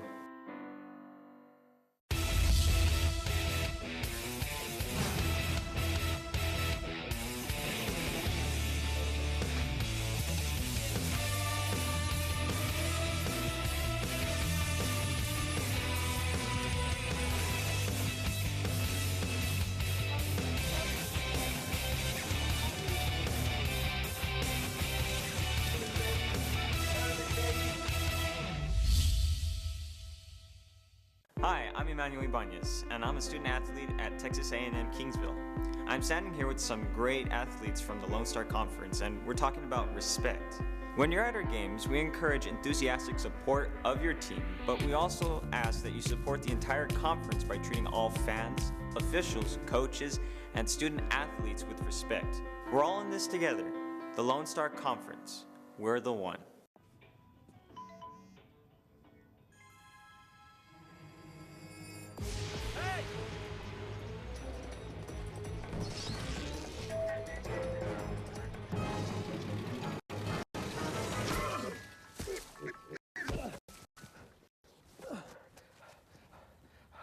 So, same time next week? Well, of course. Put away a few bucks, feel like $1 million. For free tips to help you save, go to Feed the Pig. Back to Javelina Stadium, I'm Ferris Sabawi. Now we got Sydney Hernandez down there with the JBN, and she's with the family of Mark Cruz. So let's go down to Sydney. Sydney, what's going on down there? Unfortunately, it's no good, but if you'd like to register for the drawing and participate in the Great Florida Rider. Good evening, ladies and gentlemen, and welcome to the first ever halftime show here at Javelina Stadium. I'm your host, Sydney Hernandez. I'm here with the 2014 Temuque Family of the Year. Wow, what a great accomplishment. Mark, congratulations. What a beautiful experience this has been. How did you find out that you won? Well, my mom's real adamant about keeping on me with scholarships and stuff, so she recommended it to me, and I wrote the essay and luckily got it. What inspired you for the essay? Really, my family in general, I think, is the best in the world. And my mom's brushed with ovarian cancer and how my family kept me strong and we all kept each other strong was really motivating for me to write. That's amazing. How do you feel being the inspiration? I feel really good. I'm real proud of Mark, and of course I know he has a lot of different inspirations, but I'm proud of him. And some of the families in the past haven't been as young as you are. You're only a sophomore. Congratulations. So you'll be here for 2 more years, hopefully. So how does it feel to know that you'll be back and you'll see 2 more families to come? It's always great just to think about future, and for other people to have this opportunity is a good thing to think about. So what did you guys do today as a family? What events did you attend, or what went through your mind today? We just kind of hung out at the student center and we played some pool, went and had dinner together and came back here to the game. So as far as the crowd turnout, we have a pretty big turnout today. There was a lot of families that were tailgating. I was covering the tailgate outside for Pepsi Tailgate Central, and there was a big turnout. So what did you guys think of the tailgating? I wish we had known a little more about it. We could have came prepared, but next year we'll definitely come prepared. It looks like it's a lot of fun. And you guys have a lot of family supporting you. So where are you guys from? We're from Houston, Texas mostly. So you had to drive a ways to get here? Yes, ma'am. So how did the planning come into play? It just kind of happened. He won and we just drove down here. How did you guys situate yourselves? There's a lot of you. How many cars came? 1, 2, 3 cars. Awesome. When we come back, we'll learn more about the 2014 Family of the Year. Once again, my name is Sydney Hernandez with the Javelina Broadcast Network. Every week, Lone Star Conference football is its own saga. Are you the hunter or the hunted? The bug or the windshield? Don't slip up. You can't take a week off. We play 7 regular season games. But that's just the beginning.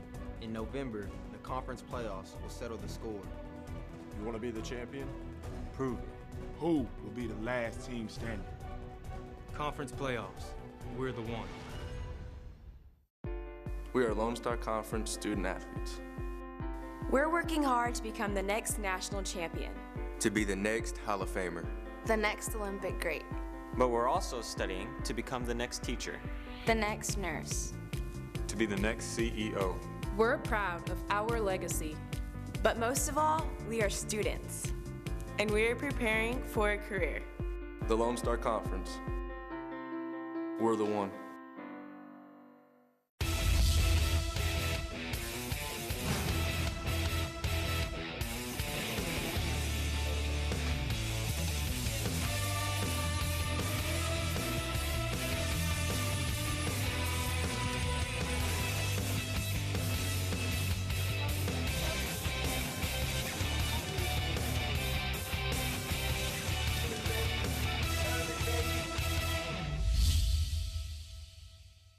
Hi, I'm Emmanuel Ibanez, and I'm a student athlete at Texas A&M Kingsville. I'm standing here with some great athletes from the Lone Star Conference, and we're talking about respect. When you're at our games, we encourage enthusiastic support of your team, but we also ask that you support the entire conference by treating all fans, officials, coaches, and student athletes with respect. We're all in this together. The Lone Star Conference. We're the one.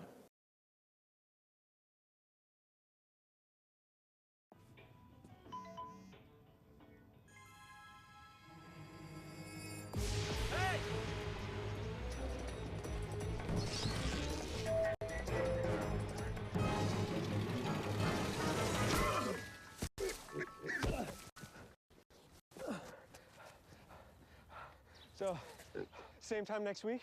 Well, of course. Put away a few bucks, feel like $1 million. For free tips to help you save, go to Feed the Pig.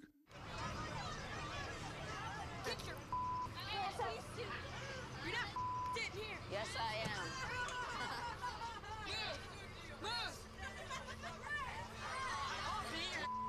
Give it to him hard. No. Every day, kids witness bullying. Why you stab me with it? No. They want to help, but don't know how. Teach your kids how to be more than a bystander. Visit stopbullying.gov. Welcome back to Family Fiesta Weekend here at Texas A&M University Kingsville.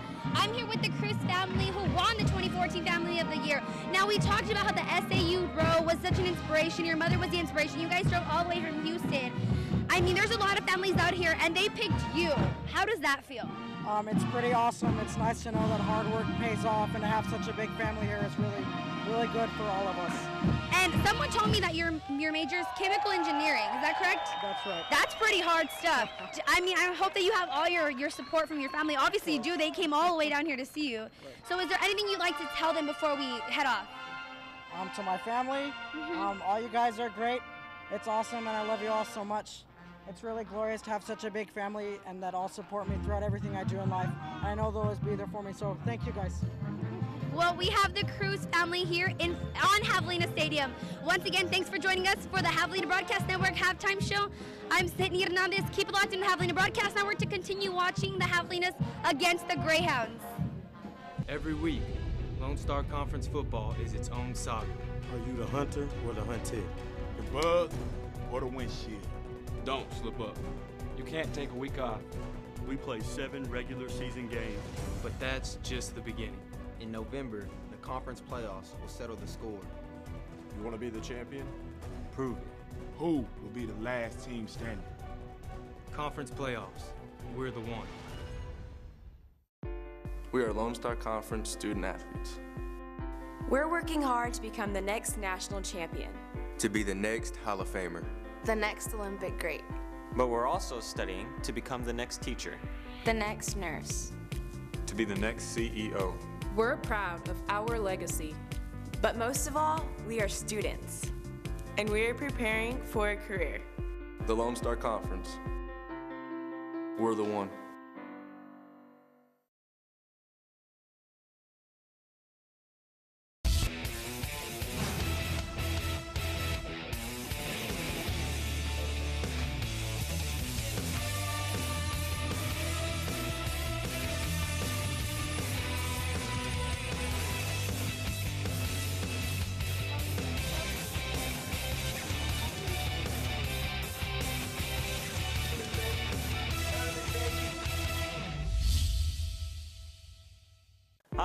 Emmanuel Ibanez, and I'm a student athlete at Texas A&M Kingsville. I'm standing here with some great athletes from the Lone Star Conference, and we're talking about respect. When you're at our games, we encourage enthusiastic support of your team, but we also ask that you support the entire conference by treating all fans, officials, coaches, and student athletes with respect. We're all in this together. The Lone Star Conference. We're the one. Hello and welcome back to Javelina Stadium. I am James Espinosa here on the Javelina Broadcast Network. I'm going to bring you some halftime stats. Right now it's Eastern New Mexico 21 here, Texas A&M University Kingsville Javelina 0. And it's been pretty much a one-sided ball game throughout the whole first half. We've seen two quarterbacks from the Javelinas already. We've seen them both enter once and both leave once and enter again. So there's definitely a quarterback carousel happening right now with this Javelina offense. Just going to run down some quick stats for y'all. Javelinas have 11 first downs. They have 16 rush attempts for 29 yards. So the Eastern New Mexico defense is definitely holding true to their 50 yards per game rushing allowed. So hopefully the Javelinas can get more than that. They're definitely going to need more than that if they are going to want to get back into this ball game. The passing yards, the Javelinas have 156 passing yards, 27 pass attempts, 14 completions, 2 interceptions, 2 crucial interceptions, which led to some crucial field position for the Eastern New Mexico Greyhounds. Plays, total yardage, the Javelinas have 185 total yards on 43 plays run. They're averaging 4.3 yards per play. On the kickoff return, they've returned 3 kicks, 66 yards. They've returned 1 punt for 3 yards. And also, they have 5 penalties for 54 yards. The punter, Max Lennick, he's punted twice. He's averaging 36 yards per punt. Now for the Eastern New Mexico stats, Eastern New Mexico has 9 first downs. They got 122 rushing yards on 27 attempts. They haven't done much in the air passing, but when they did, they definitely did take advantage of the Javelina defense. They have 86 passing yards, with 75 of those come Burma to Jacob Johnson touchdown pass. Overall, they are 3 of 5 passing. Total plays, 32 yards run for the Greyhounds, 208 total yards. 6.5 yards per play for the Greyhounds. They got no kick returns. They got 1 punt return for 20 yards. 2 interceptions returned for 44 yards. No fumbles, penalties for 21 yards, and their punter has punted 1 time for 30 yards. Going to look at some quick individual stats here for the Javelinas. Passing, Alex Rios, 8 of 14 with 1 interception. We're going to come back after this for more halftime stats. Hi, I'm Emmanuel Ibanez, and I'm a student athlete at Texas A&M Kingsville. I'm standing here with some great athletes from the Lone Star Conference, and we're talking about respect. When you're at our games, we encourage enthusiastic support of your team, but we also ask that you support the entire conference by treating all fans, officials, coaches, and student athletes with respect. We're all in this together. The Lone Star Conference. We're the one. Every week, Lone Star Conference football is its own saga. Are you the hunter or the hunted? The bug or the windshield? Don't slip up. You can't take a week off. We play 7 regular season games. But that's just the beginning. In November, the conference playoffs will settle the score. You want to be the champion? Prove it. Who will be the last team standing? Conference playoffs. We're the one.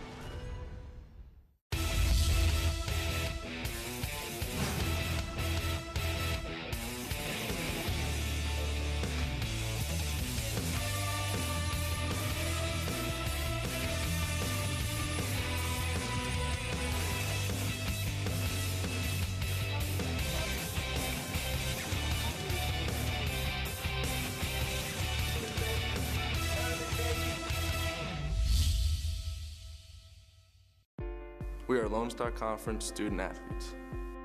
We're working hard to become the next national champion. To be the next Hall of Famer. The next Olympic great. But we're also studying to become the next teacher. The next nurse. To be the next CEO. We're proud of our legacy. But most of all, we are students. And we are preparing for a career. The Lone Star Conference. We're the one.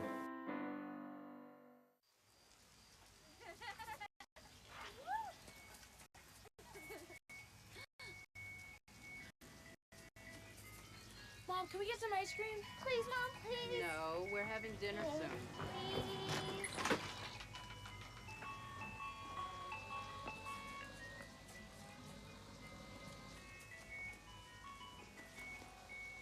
You don't have to be perfect to be a perfect parent.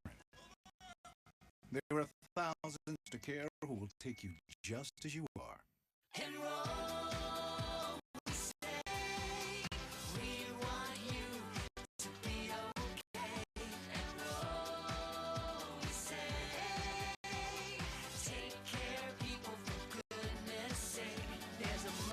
Every budget, so don't accept defeat. Now you can get covered and still Buy me treats. You take care of your pets. Now it's their turn to take care of you. Visit getcoveredamerica.org to learn about your health insurance options. Hello, ladies and gentlemen. Welcome back to Javelina Stadium. I'm Ferris Sabah with the Javelina Broadcast Network. Before the second half starts, let's give you some scores around the Lone Star Conference. Now, let's start off with West Texas A&M taking the big win over McMurray. West Texas took it 56-21, so the Buffs picking up that win over McMurray.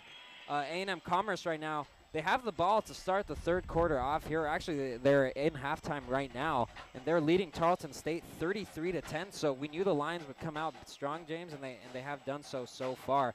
Angelo State trailing by just 3 points there to Midwestern State at half as well. Midwestern State will be receiving, so they got the lead. Let's see if they can keep it up. And that's about it. So around the Lone Star Conference, some good scores. So far, the Lions really coming out strong to start this LSC season. Yeah, definitely, Ferris. You know, the Lions showing everybody that they got what it takes to compete in the Lone Star Conference. And with a win, if the Lions were to pull off this win over Tarleton, they would jump up to 3-0 in the conference and have a share of the lead with Midwestern State if they should win also. Yeah, and that'll always be interesting to see. Like you said, Commerce coming out real strong, and so is Midwestern State. Midwestern State known for their offense. Definitely. You know, just a stellar offense. Yeah, they're the only team in the Lone Star Conference that is ranked in the top 25. They're actually sitting at number 18 in the AFCA coaches poll. And deservedly so.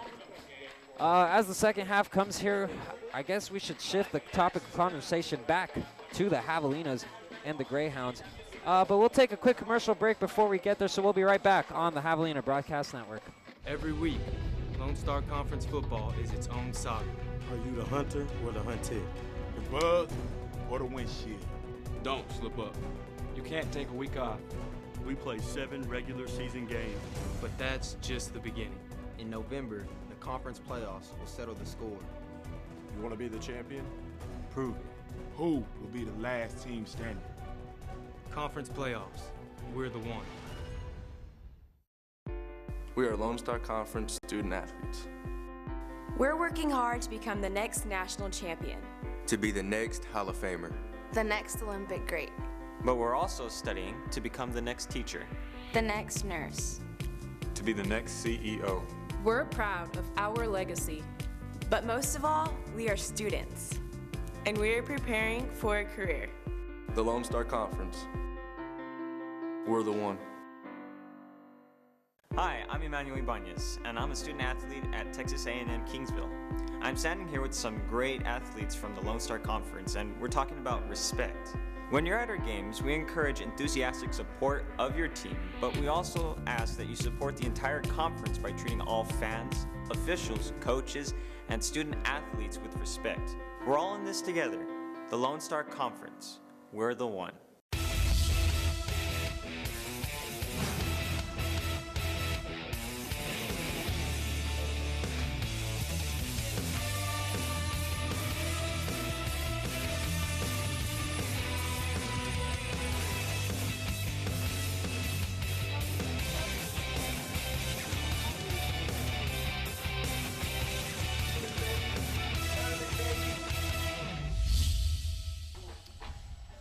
Hello, ladies and gentlemen, and welcome back to Javelina Stadium. I'm Ferris Sabah with the Javelina Broadcast Network. Got James Espinoza by my side. You're watching us on www.tamook.tv.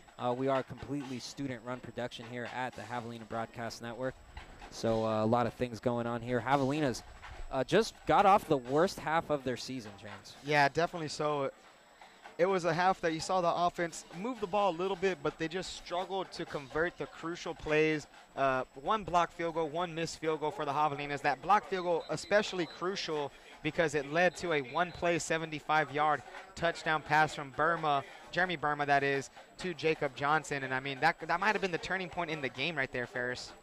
Yeah, most definitely. And as the players come to take the field to start the second half, it's important to note that although the Javelinas are trailing big, they didn't win the coin toss, and Eastern New Mexico elected to receive in the second half. Expect to see a lot of Eastern New Mexico running the clock out right here and taking advantage of that triple option offense. Yeah, and Javelinas push back here for the kickoff. So expect some big running here on the special teams. Let's see what happens. Max Lenning on the kick to start the second half off. And a short kick here. And he falls right down. Smart play by number 40. The Greyhounds will start the series at their own 40-yard line. Yeah, that was defensive end Elijah Sana, 6 foot 225 senior out of Stockton, California. Yeah, and the Javelina defense needs to start out strong for this half, just to at least set the tempo and maybe set the mood of the second half. It's really going to be dependent on this defensive squad, and although it's not exactly fair to put it all on them, given the situation, that's just the case. First and 10 on the Javelina 40-yard line. Jeremy Burma and company have been successful so far, leading 21-0. Tamu can't even put points on the board. And starting off with a big run there. Looked like Elon Spite on that carry, able to about go the distance of the chains. It's going to be 2nd and 2 now on the 48-yard line. Yeah, and that was a tackle by Trevor Moses, freshman out of Corpus Christi, Texas.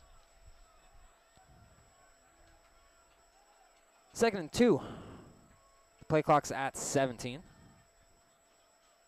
And Burma pitches it out to Jordan Wells, who gets stopped. Javelinas had an idea about the pitch, and you gotta, you gotta wonder, James, or you have to really suspect at least that Callaway must have talked about that at halftime. Yeah, definitely so. I mean, the coaches, they had to made some adjustments at halftime, and hopefully they get that figured out here in the second half. Yeah, and 3rd and 2 here. We'll see what happens. Front line's going to need to be quick to act on this one. Enough for the first down. So Greyhounds pick up the first down, convert when necessary for them, and they find themselves now on the Javelina, on Javelina territory, that is. Yeah, and Braden Robinson coming off the field, his helmet flew off, and that's a rule nowadays. Your helmet comes off on a play, you got to sit out at least one play. Yeah, so Darius Lively coming in to sub for him. And Burma's carrying it himself, able to break through. Pesic finally brings him down with the help of number 28 as well on that tackle. Yeah, that was about a 24-yard run right there for Jeremy Burma. Doesn't look like he could run it that well, but, I mean, you're an option quarterback. You got to have that ability. And he only averages 25 yards, a carry, and another pitch out there to Jordan Wells, and maybe picks up about a yard after breaking that first tackle. Yeah, nice pursuit defense by the Javelinas. We saw number 41 in there. That's Mark Sever. Also number 95, Darius Lively, in the action. Looked like number 13 as well, Joshua Toki, nose tackle senior out of Oakland, California. Yeah, 2nd and 10 now. Javelinas need to try to keep the Greyhounds where they are. Let's see how successful they are on the snap. And that is number 3 for the Greyhounds on that carry. That was Miles Johnson. Yeah, nice run right there by Johnson. And, another first down, and the Greyhounds are just making it look so easy right now. Like a hot knife through butter, this Greyhounds offense to the Javelina defense. That's true. That's a perfect analogy for how bad the Javelinas are kind of getting burned here to start off the second half, and it's really been just a sad game all around.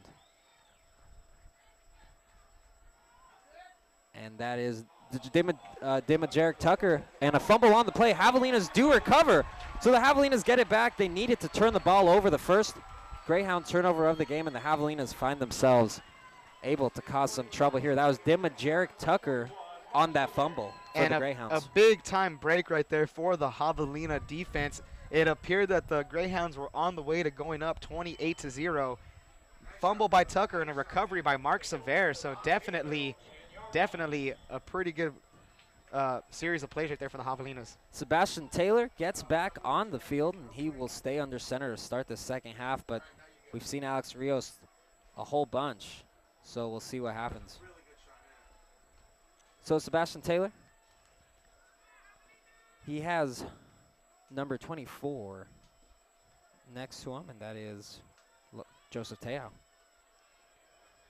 Joseph Te'o on that run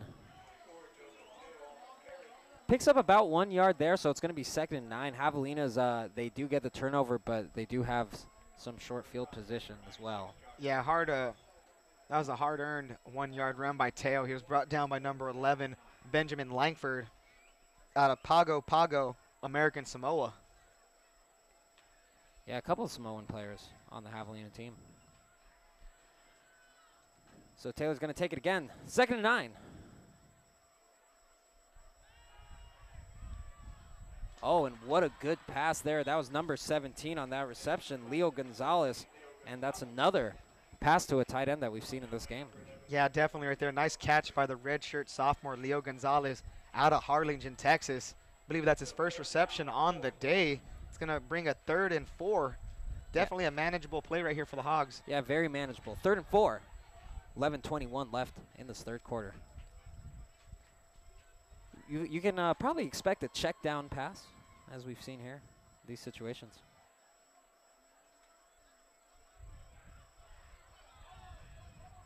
Oh, is that enough for the first down? I don't think so.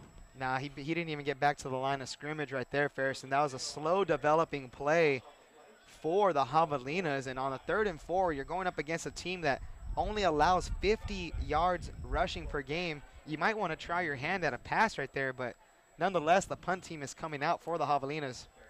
Yeah, most definitely you'd expect a pass, especially because the secondary for the Greyhounds just not even that good. And another failed. Oh, and able to punt it off in time, though. Nice recovery right there from Max Lenig. That could have been very, very dangerous for that Javelina team. And a couple of pushing and shoving there in the middle. It looks like number 9 getting into it for the Javelinas. Aaron Bueno. Got an Aaron Bueno sighting. And a timeout called here, so we'll be right back on the Javelina Broadcast Network. Every week, Lone Star Conference football is its own saga. Are you the hunter or the hunted? The bug or the windshield? Don't slip up. You can't take a week off. We play 7 regular season games. But that's just the beginning. In November, the conference playoffs will settle the score. You want to be the champion? Prove it. Who will be the last team standing? Conference playoffs. We're the one. Hi, I'm Emmanuel Ibanez, and I'm a student athlete at Texas A&M Kingsville. I'm standing here with some great athletes from the Lone Star Conference, and we're talking about respect. When you're at our games, we encourage enthusiastic support of your team, but we also ask that you support the entire conference by treating all fans, officials, coaches, and student athletes with respect. We're all in this together. The Lone Star Conference. We're the one. Javelinas pick up a first down on that last drive, but certainly not enough to do much with, so they find themselves punting the ball off, and now the Greyhounds are going to start things off on their own 35-yard line. Javelina's defense is at least in a little bit better field position than they have been the previous couple of possessions. Even before half, they were put in some precarious situations. So let's see if the Javelina defense can hold tight right here. Yeah, so far Javelina has been scoreless completely, still trailing 21-0. 1st and 10 ball on that 36-yard line. Burma has it. And really not getting too much there. Maybe picks up a yard, about a yard on forward progress or so. Yeah, and that was a tackle by number 45, Mason Stewart, linebacker. 6'2", 210, redshirt sophomore out of Houston, Texas. Yeah, they're going to give him a generous 3 yards there.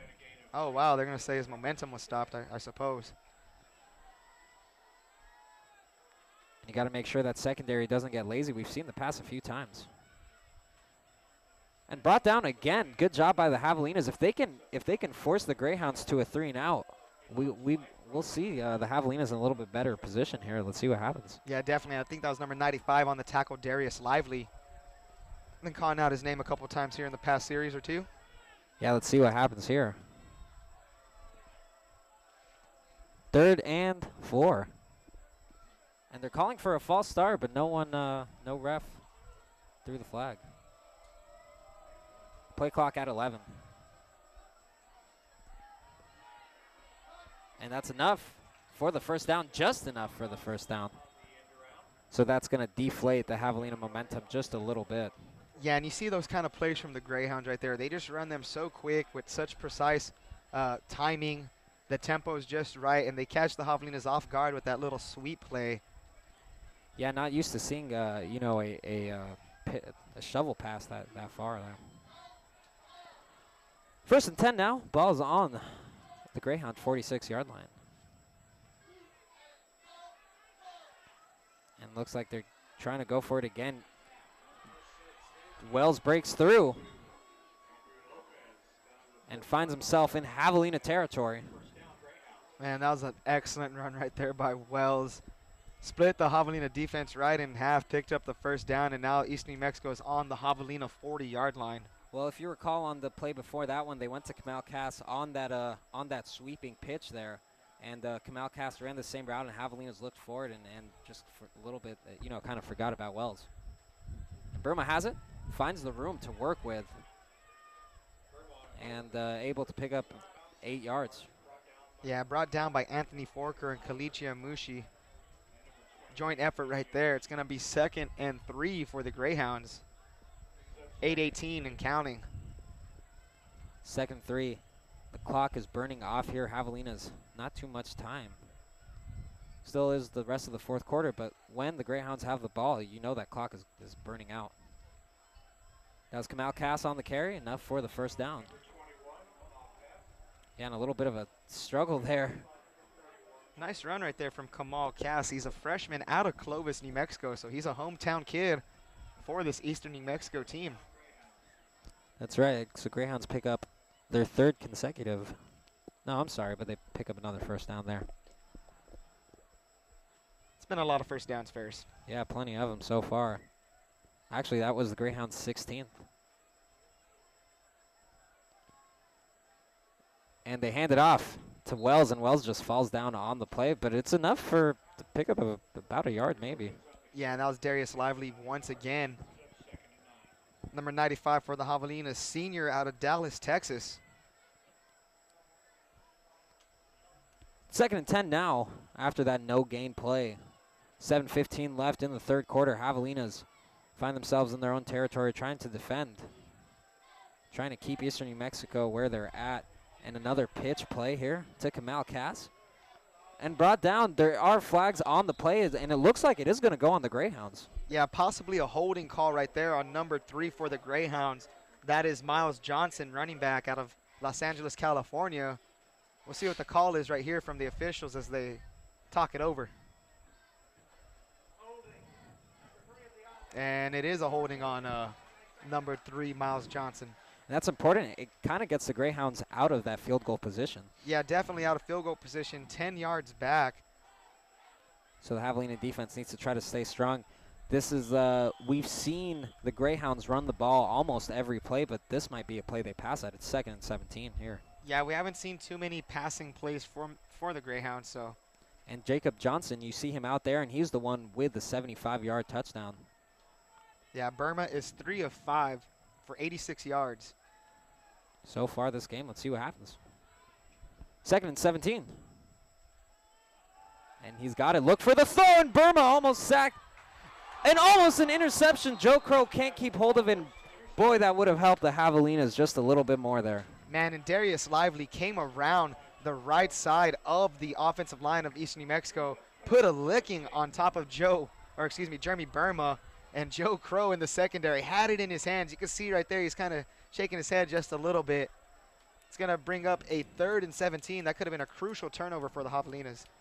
Yeah, Javelinas need to keep that pressure up. Darius Lively on that side once again, and a false start. And maybe the Eastern New Mexico offense is kind of in a little funk right now, Ferris. We'll see what happens after this 3rd and long. And this only helps the Javelinas more and more, so they're going to restart 3rd down here, but it's 3rd and 22 now. And the Javelinas maybe getting a little bit of steam. You hear the bleachers pounding. Yeah, You hear the fans pounding down on the bleachers here. 6:30 left in this game. The crowd's getting pumped. Let's see if the Javelina defense gets pumped on this play. 3rd and 22. Javelina secondary needs to stay strong here. And great coverage by the secondary. You got to credit number 21 on that coverage, James, for the Javelinas. That was Lamont Hills. We saw him in an arm sling earlier this week. Yeah, we definitely did. I mean, he got banged up last week against McMurray University. Right there, great play on the coverage, and it's going to bring up a 4th and 22, and Eastern New Mexico is going to have to punt that one away. Yeah, and you know, you can bet that the Greyhound coaches are furious they're right pretty now furious after, right now. after that slow second half. You'd expect them to put some points up by now. Still midway through the 3rd quarter, Javelinas have some time here to work with in a punt. And it's going to go all the way. And Petrie tries to get it to the 10 and does so. And it was a good punt. It looked like Petrie was hoping it might roll into the end zone for a touchback, but didn't happen there. That was one of those rugby-style kind of punts right there. Not too high, not a lot of height on it, just a line drive, rolled end over end, and it's down on the 9-yard line of the Javelinas. So Javelina defense stayed strong, but they're not going to have good field position here. The ball's on their own 9-yard line to start this drive. Yeah, and that is Sebastian Taylor back out there. Or excuse me, do we have another quarterback back out there? No, it's Sebastian Taylor. Yeah, Taylor's still in the field here to start things off.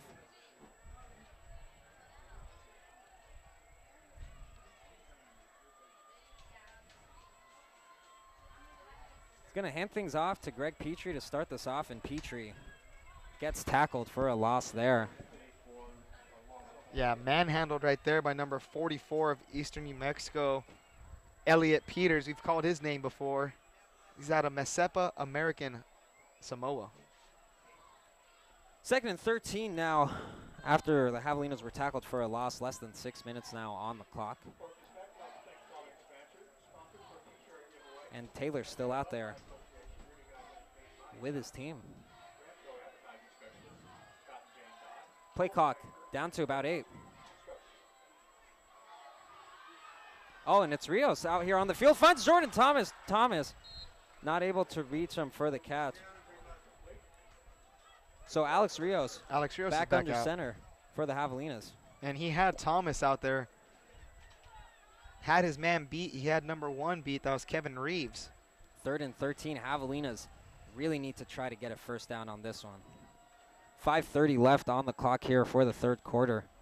3rd and long.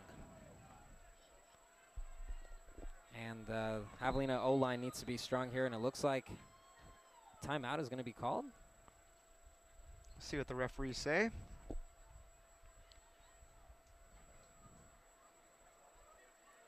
Oh, and they're telling Porky's Pack to get off the field. That's okay, Porky's Pack. Just a bunch of little kids, man. Although I will say I do feel bad for the little Javelina that gets caged in the back there. They leave him there all day. Poor little hog. Poor little hoggy. I believe that's Porky number 5. Don't quote me on that, but it might be. If we set him free, James, the Javelinas might win this game. They might just come back. You never know. You never know. It might take that kind of spark right there to get the Javelina offense going. And Alex Rios snaps the ball. Another big throw. That's Jordan Thomas again, and he makes the catch. Jordan Thomas with a big catch for the Javelinas, works his way towards the midfield, and what a play. Boy, the Javelinas needed that one. Yeah, the Javelinas needed that one desperately, and they got it. Nice throw from Rios. Excellent catch by Thomas. Thomas kind of favoring his right leg as he exits the field. Yeah, it doesn't look like anything serious. Maybe just pulled a muscle there in his hamstring, and you know, that kind of thing. You just got to stretch off before you can get back in. It's Thomas' 7th reception. He has 98 yards on the game. Yeah, Javelina's able to get it done through the air despite throwing 2 picks. They need to score, though. Let's see if they can get it done. And a quick pass there to Chaz Adams. He gets pushed out of bounds, but there's a flag on the play. And it's in the backfield, so let's see if this one's going to be on the Javelinas. Yeah, probably a holding call here. Looks like they might be flagging Patrick LaFleur, number 80.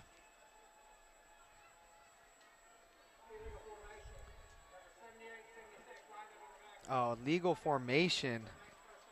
Yeah, couple of offensive linemen there lined up in the backfield. Yeah, 76 right there is kind of protesting that call. That's Bo Vettial, and 74, Christian Garcia, center and the guard. Apparently they weren't lined up correctly, and it's going to be 1st and 15 for the Hoggies. Alex Rios, known to make plays as Porky's Pack makes its way down the track. It's 1st and 15, 4:37 left on the clock. Oh, and able to find, that was number 23 on that carry, I believe. 22, Marquise Cardinal Jr. with that reception. No gain on the play. Yeah, tried to set up a little screen pass right there to no avail. The Eastern New Mexico defense read that one perfectly. Yeah, and unfortunately for the Javelinas, it burns a little more time on that clock because he was brought down. 2nd and 15, balls on the Javelina 36-yard line, able to break out of their short field position. Let's see if they can build on that. It's been important.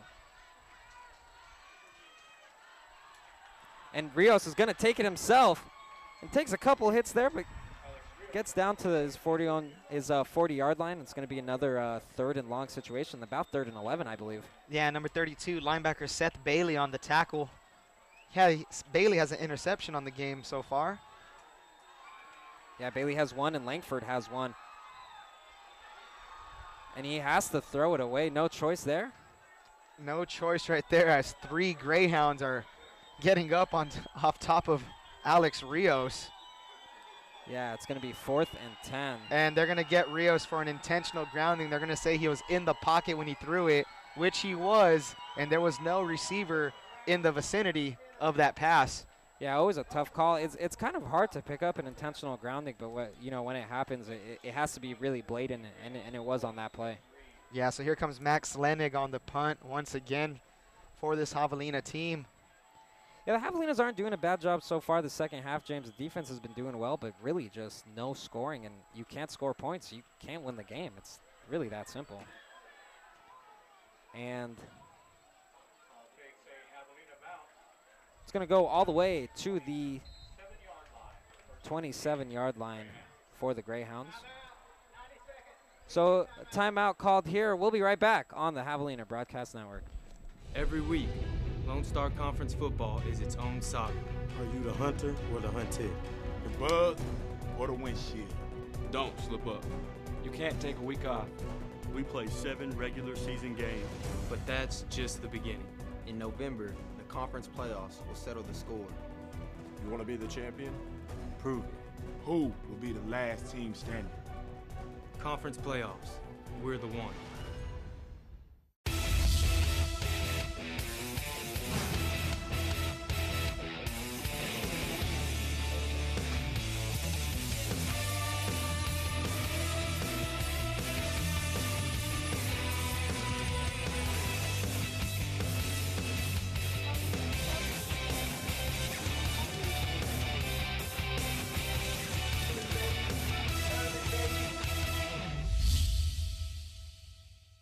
Hi, I'm Emmanuel Ibanez, and I'm a student athlete at Texas A&M Kingsville.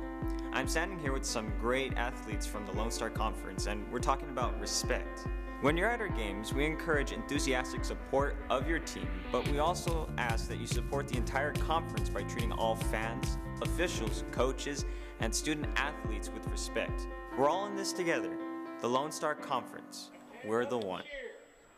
Greyhounds are going to start off on their own 27-yard line to start this drive.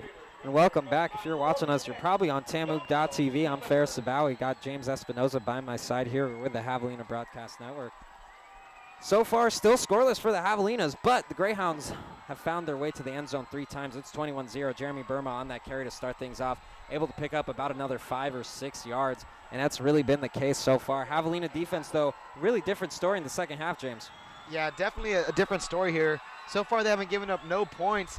21-0, you would think that the way the defense is playing right now that the Javelinas could get back into this game, but it's been the offense for the Javelinas that's been struggling for the most part. Yeah, and you hear the crowd getting loud, and that's not for the defense. It's for Domino's Pizza. Definitely. When there's an incentive, the crowd will get loud. And that was number 28 on that carry, Jordan Wells, and he got ran hammered over there by number 41 on that tackle. What a big tackle there by Mark Severe. Yeah, Mark Severe's been all over the field today. He has a fumble recovery as well, and that was a big-time hit on Jordan Wells. And hopefully the pizza guys could be walking around a little bit more and get the crowd pumped up for this defense. Yeah, they should give out free pizza on every play. 3rd and 1. 2:33 left in this third quarter. The third quarter is coming down to a slow end, and the Javelina's not getting much done here. And he's brought down. He's brought down. He didn't get the 4th down on that play. I don't believe he did. No, he didn't. Looks like he was stopped right there by number 95, Darius Lively. Eastern New Mexico is clamoring that they did get the forward momentum, but we'll see what the referees have to say. Probably going to want to measure it with the chains. And it looks like they're going to mark it down as a 4th and inches right here. You would have to think Eastern New Mexico is going to try and get this one. Oh, here comes the punting team. Yeah, they don't want to risk anything. They got the 21-0 lead, and if it was a turnover on downs, James, they would have such a short field here. So they're just going to go for the smart play, but also, you never know, there might be a fake on the play. It's very much like this Eastern New Mexico team to do a fake. Let's see what happens. And that's number 31 on that punt. And takes a nice Greyhound roll to about the 19-yard line. Yeah, Javelina's not in terrible field position. 1:20 left in this first quarter. Let's see what they can come up with. I think you're going to see Alex Rios come back under center. Let's see what happens, though. They've been rotating with different quarterbacks, a lot of uncertainty in the quarterback position. And but the receiver core showing well, and we knew the Javelinas had to throw to have a chance in this game, and they have been so far, James. Yeah, they have. They've been in, the defense has been playing pretty good. Now it's up to the offense right here to step things up. Yeah, 197 yards through the air for the Javelinas. That's the first time they've gotten that much this season. And you see Callaway talking to the defense. Wants to keep them strong here if the Javelinas have any chance. And so handoff here. Oh, wow. What a great job. Great footwork there by number 26. That was Sean Vasquez. Yeah, definitely a nice play right there by Sean Vasquez. Picked up a good about 7 yards on that play. 7 or 6 yards. 2nd and 3, so Javelinas have a good chance at a first down. Let's see if they can convert here. That's Alex Rios on his own carry. And able to get the first down, Alex Rios. The boy can ball, James. Yeah, he can. Whenever he has the ability to be out there for longer than a couple of series and he gets his rhythm, he could definitely be somebody for this team, as we see Jordan Thomas limp off the field, and that is very unfortunate. It looked like it was a non-contact injury. Yeah, that's a big loss for the Javelinas. He's trying to walk it off, and he might be able to. He kind of progresses with each step there, but still limping hard. I think he just pulled it again. You know, he might have pulled the leg and tried to get back out there too early. Rios. Big throw by Rios. And a flag on the play. That was defensive interference there on number 2, Darren McLeod. Yeah, definitely number 2, McLeod, was not looking at the ball at all. He was going one-on-one with number 84 for the Javelinas, DeAndre Lofton, freshman out of Victoria, Texas. Excellent misfortune for the defense of the Greyhounds, and fortunate for the Javelina offense, they got that call. Yeah, so far the Javelinas haven't been able to score on their own. They might need some Greyhound help to do it.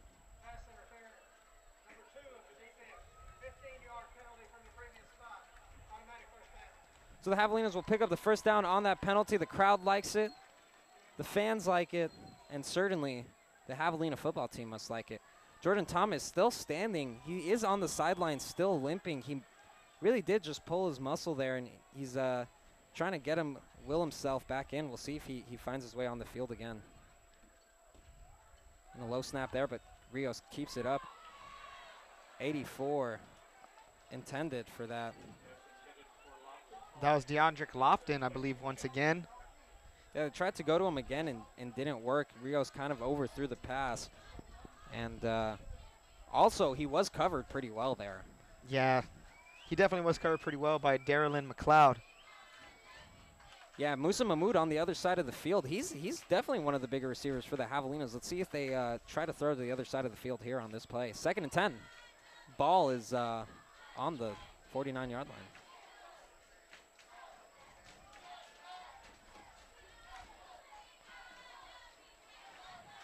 Screen pass there. And a good move by Lofton, able to pick up about 5. That'll probably end it for the 3rd quarter here unless they want to snap it one more time, but there's no reason to really rush on this.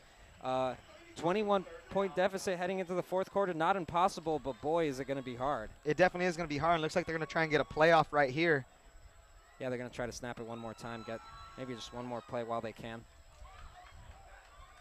Wow. And they're going to mark his forward momentum down up there, so it will be a 1st down for the Javelinas. Yeah, great play. 1st down here. So let's take a quick commercial break. Heading into the 4th quarter, Javelinas trailing by 21. Hi, I'm Kristen Walters, and I'm a student athlete at Eastern New Mexico University. I'm standing with some other great athletes from the Lone Star Conference, and we're talking about respect. When you're at our games, we encourage enthusiastic support of your team, but we also ask that you support the entire conference by treating all fans, officials, coaches, and student athletes with respect. We're all in this together, the Lone Star Conference. We're the one. Every week, Lone Star Conference football is its own saga. Are you the hunter or the hunted? The bug or the windshield? Don't slip up. You can't take a week off. We play 7 regular season games. But that's just the beginning. In November, the conference playoffs will settle the score. You want to be the champion? Prove it. Who will be the last team standing? Conference playoffs. We're the one.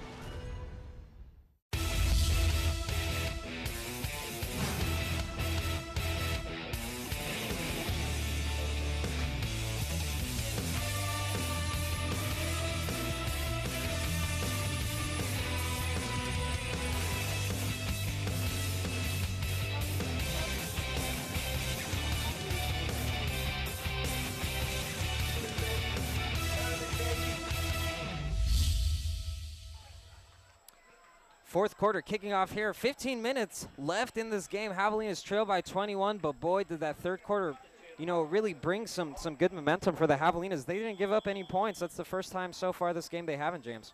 Yeah, definitely a good quarter right there for the defense. Now it's up to the offense to get them back in the game. Alex Rios still under center. He has time. Oh, and what a reception. That was Patrick LaFleur. And there was and James, Patrick LaFleur hasn't been able to get it going so far this game. A lot of miscommunication between him and whichever quarterback finds his way in. And if the Javelinas can score on this drive and play strong defense, force the Greyhounds to a 3-and-out, we might have a different situation here. But nothing happens if points can't be put on the board. So Javelinas still deficient in that area. And it looks like that's going to be a false start on number 79. I saw him move. That's Andra Long. Yep, 5-yard penalty on Andra Long, number 79 out there, protesting the call, but he did move. And previous to that, Ferris, it was a really, really nice throw by Alex Rios. Put that one right on the dime, right on LaFleur's numbers. And you know what? Rios is showing some promise right here. Hopefully, we'll see if the Javelinas can get this one into the end zone and possibly get back into this ballgame. Yeah, Rios is a sophomore. First saw some time on the field last year after Dean Brantley went down with an injury, but nothing going for him so far this season. Oh, Musa Mahmood almost got it there, dropped it, and you got to wonder if he had the open route right there to the touchdown if he went through with that catch. Definitely looked like he would have had the angle to outrun number 9, Willie Grant, the safety of Eastern New Mexico. So just out of the reach of Mahmood's hands. 2nd and 15 here with 4:20 left in the game. Or excuse me, 14:20 left in the game. Now Mahmood stands at 6'2", and Rios I think knew that and wanted to throw high, but not going for him. Let's see what happens here. It's 2nd and 15.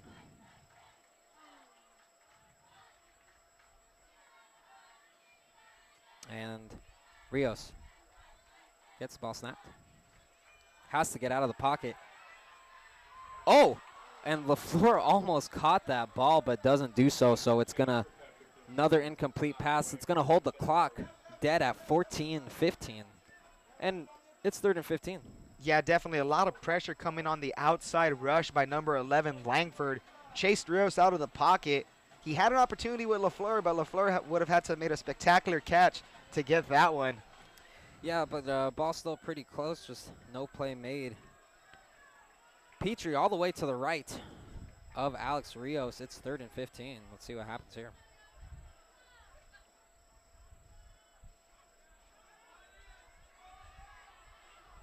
And he has to get out of the pocket. And a big throw there. Oh. And that was number 84. That was Lofton. Yep, Lofton once again. And, you know, Rios did buy some time right there. Just couldn't connect with Lofton. Lofton did have his guy beat heading towards the corner of the end zone. Yeah, and Javelina's going to stay out here on the 4th down. They really have to, James. Yeah, they certainly have to. It's 4-down territory this whole 4th quarter. I mean, you're down 21 points. You can settle for a field goal now, but what you really need is those 6 points and a touchdown. That's right, and, you know, they do have decent field position, so even if they give it up here, they'll have a good chance. But let's see if they can score. Alex Rios under center. And it looked like some holding there on Patrick LaFleur, but no refs go for the flag, so it's going to be a turnover on downs. And you got to give the Greyhound defense a lot of credit. They pressured Rios pretty fast on that play with their blitz. Yeah, and the Javelina coaches are pretty upset about that non-call on Patrick LaFleur. From our vantage point, it looked like there was a little bit of a jersey tug, but the referees did not see that happen, and it's a turnover on downs. And here comes the Eastern New Mexico offense ready to grind some more time off the clock. 14:03 left in the game, and you know they're going to keep it on the ground. There's nothing to risk here for the Greyhounds. So it's all about limiting the yardage. And finds Jacob Johnson there, and he's brought down at the 40-yard line. So big gain on that play, and the clock will keep running as well. So 13:56 left in this game. And the Javelinas need to close the gaps, need to be strong, need to try to, if they can force a turnover, James, they'd be in some good graces. Let's see what happens here. Yeah, 1st and 10, ball's on the 39-yard line. That was only Burma's 8th pass attempt, 4th completion of the game. Yeah, doesn't need to pass often.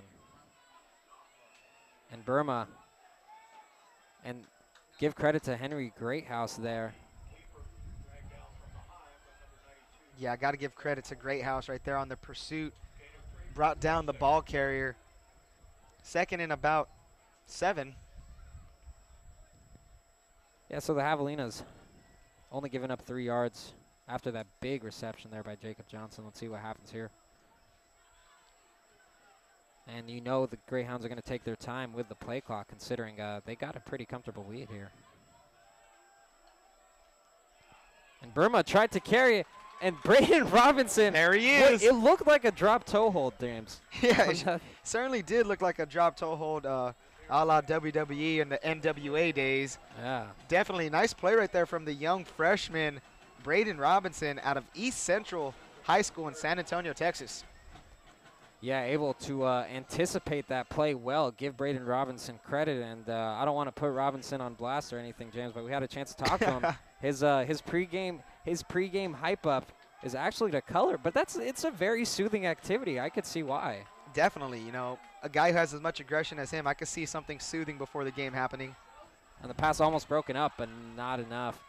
And so the Javelinas, after a good defensive stand, give up another big play. And you know, James, we're expecting the Greyhounds to run the ball, so when they throw it, the secondary gets caught off guard. Yeah, exactly. And that's something that Coach Callaway stressed all week, is that the secondary has to be engaged in the passing game no matter what. They can't fall asleep back there. And, you know, Burma, when he has connected, it certainly seems like that secondary wasn't ready for it. Yeah, so they might have a chance to add to their lead here, marching their way down the field. Burma wants to throw again. And Pesic able to run him out of bounds. We'll stop the clock at 11:55, but more yardage given up by the Javelinas here.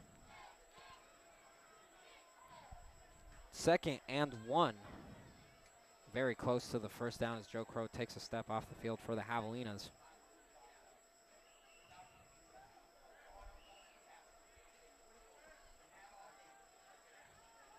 And play snapped here. Burma pitches it off to Wells, and Wells Gets enough for the first down, and the Javelinas giving up another first down, and really that's just going to keep the clock bleeding.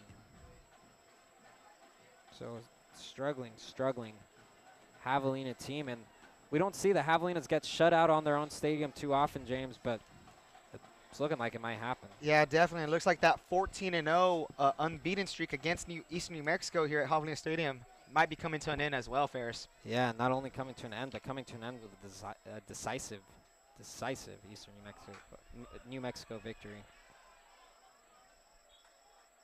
And a lot of tricky play there from Elon Spite, finally brought down. Lamont Hills finally brought him down on that tackle, but picked up a first down on that, in fact. Yeah, nice play right there from Lamont Hills. I mean, hardly called his name throughout the game, but he's definitely been on the end of some tackles. Yeah, so Javelina's trailing by 21. Still, and the defense has held strong so far in this half. You got to give them credit, but the offense is just anemic for the Javelinas. And another handoff here to Spite. And breaks his way forward, and it looks like they're inching their way to touchdown territory. Yeah, and you know, the way this Eastern New Mexico offense is just running right now, they're just methodically moving the ball down the field, taking their time with it, getting some time off the clock as well. And, you know, Javelina defense has just had no answers for this triple option attack of the Greyhounds. Yeah, you know, they held up better in the second half, but really, you got a good point there, James. They still gave up 21 points. And slowly but surely taking their time as the clock begins to wind down. 5 minutes now off of this fourth quarter clock. So 3rd and 2 on this play. Let's see if the Javelinas can hold strong and force a field goal.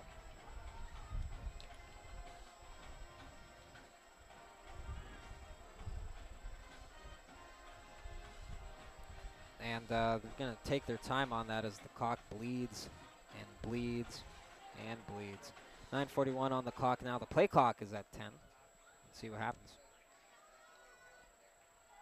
And a pitch. Oh, and stopped short at the end, but it is enough for the first down, so they found themselves at the 1 yard line. It looked like he was about to cross the goal line right there, Ferris, but Kalicha Mushi, number 28, lowered the shoulder and said, not on this play. Yeah, but it might be on the next one here. Let's find out as a couple players shift in and out. Elon Spite in the backfield along with D. Majerick Tucker and number 3 as well. And that's the wishbone formation that you see here. Oh, and the Javelinas do well on that one. Little botched play right there between the quarterback and the running back handoff. That was number 4, D. Majerick Tucker on the handoff. 2nd and 5 from the 5 now. Javelina defense doing their all right here to deny the Eastern New Mexico offense of a touchdown, but you know, as the game moves on, Ferris, you got to figure that this defense is just getting even more tired, even more fatigued with this option offense. Yeah, most definitely. 2nd and 5 on the Javelina 5. Less than 8:30 left now. And that's enough for the touchdown. And the Greyhounds easily pick up that touchdown and just about put the nail in the coffin in this game if it wasn't already put in.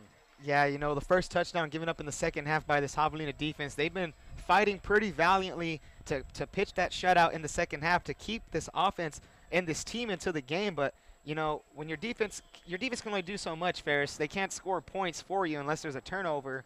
So, I mean, the offense really has let the team down today. Yeah, most definitely, and that's really been the problem. And when Roderick Taylor came on, he was the offensive coordinator of a very talented Midwestern state, but it doesn't work out. So a timeout being called here. We'll be right back on the Javelina Broadcast Network. Hi, I'm Kristen Walters, and I'm a student athlete at Eastern New Mexico University. I'm standing with some other great athletes from the Lone Star Conference, and we're talking about respect. When you're at our games, we encourage enthusiastic support of your team, but we also ask that you support the entire conference by treating all fans, officials, coaches, and student athletes with respect. We're all in this together, the Lone Star Conference. We're the one. Every week, Lone Star Conference football is its own saga. Are you the hunter or the hunted? The bug or the windshield? Don't slip up. You can't take a week off. We play 7 regular season games. But that's just the beginning. In November, the conference playoffs will settle the score. You want to be the champion? Prove it. Who will be the last team standing? Conference playoffs. We're the one.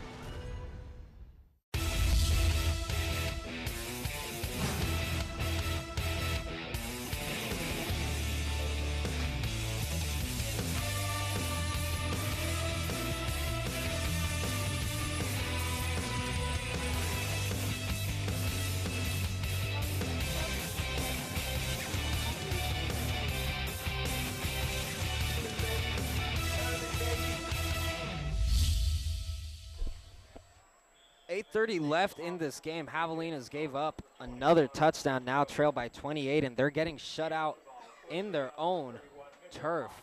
Yeah, and you know, it's not a good thing here, 28-0, but got to give a little bit of credit if you can to the Javelina defense for at least holding on for as long as they could. Yeah, TJ McCulloch.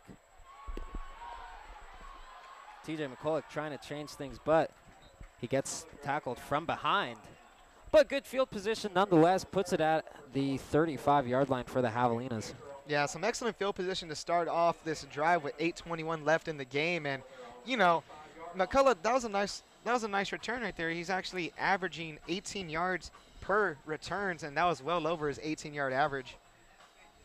Yeah, so let's see what happens here. Javelinas taking a bit of time on the huddle here. Alex Rios comes out once again under center.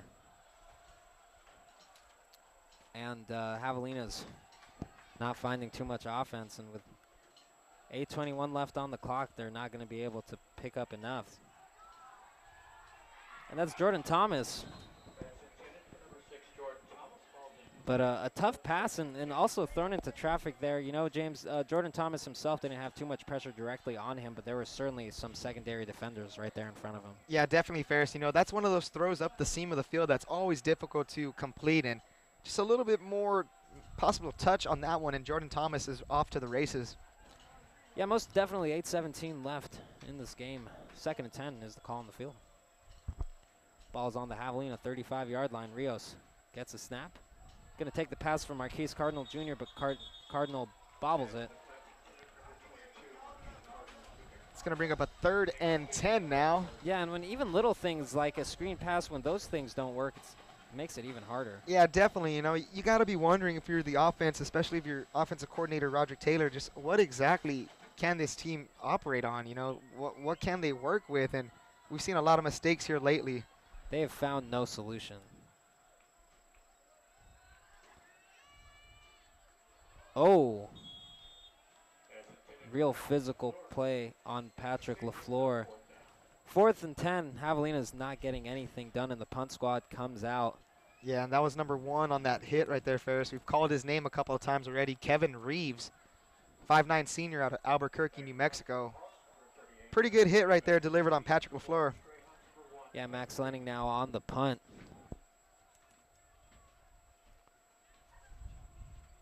Gonna punt it as far as he can here. Fair catch called.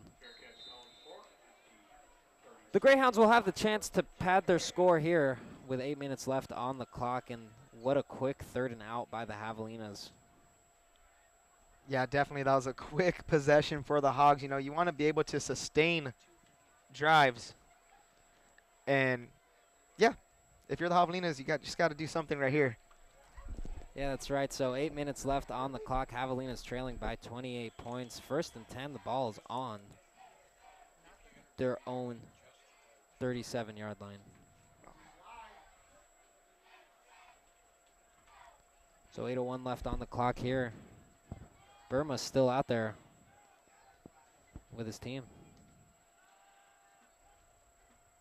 And another pitch out there to number 29 as the fans really starting to file their way out of Javelina Stadium. And it's just an unfortunate thing, James, when a home team can't even put up any points. Yeah, exactly, Ferris. And 7:40 and counting. You got to figure that this Greyhound offense, you know, want to run out this clock here as quick as possible, get on the buses, and head on back to Portales with a W. Yeah, and, you know, and really the Greyhounds have had their way for most of this game at least. And Javelina started good with Sebastian Taylor. They were able to get all the way down to the red zone. Javelina's got to the red zone, I think, 3 or 4 times on this night, James, and haven't converted once. Not even a field goal kick from Max Lenning. Max Lenning, 1 of 6. Yeah, 1 of 6 on the air. He had 1 miss and 1 block, and that block eventually led to that 75-yard touchdown pass from Burma to Johnson. Yeah, Javelinas have a lot to improve on so many different sides of the ball. It's just an unfortunate thing here. A flag thrown down. Good play by the Javelina defense, though. It's going to be holding. Looks like a hold on the offense.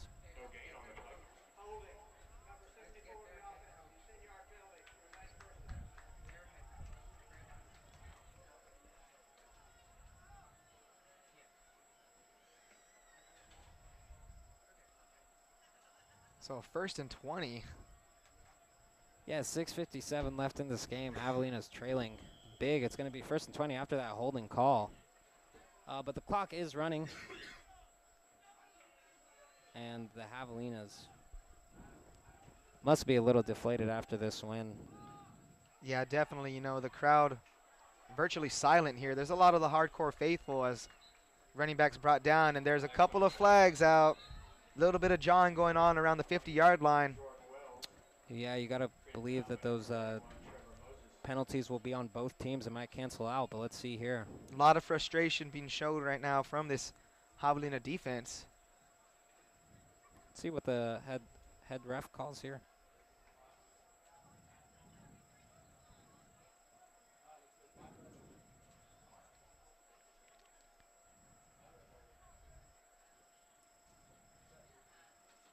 Like you said, Ferris, might be offsetting penalties. They're still conferencing. Got a flag in the secondary.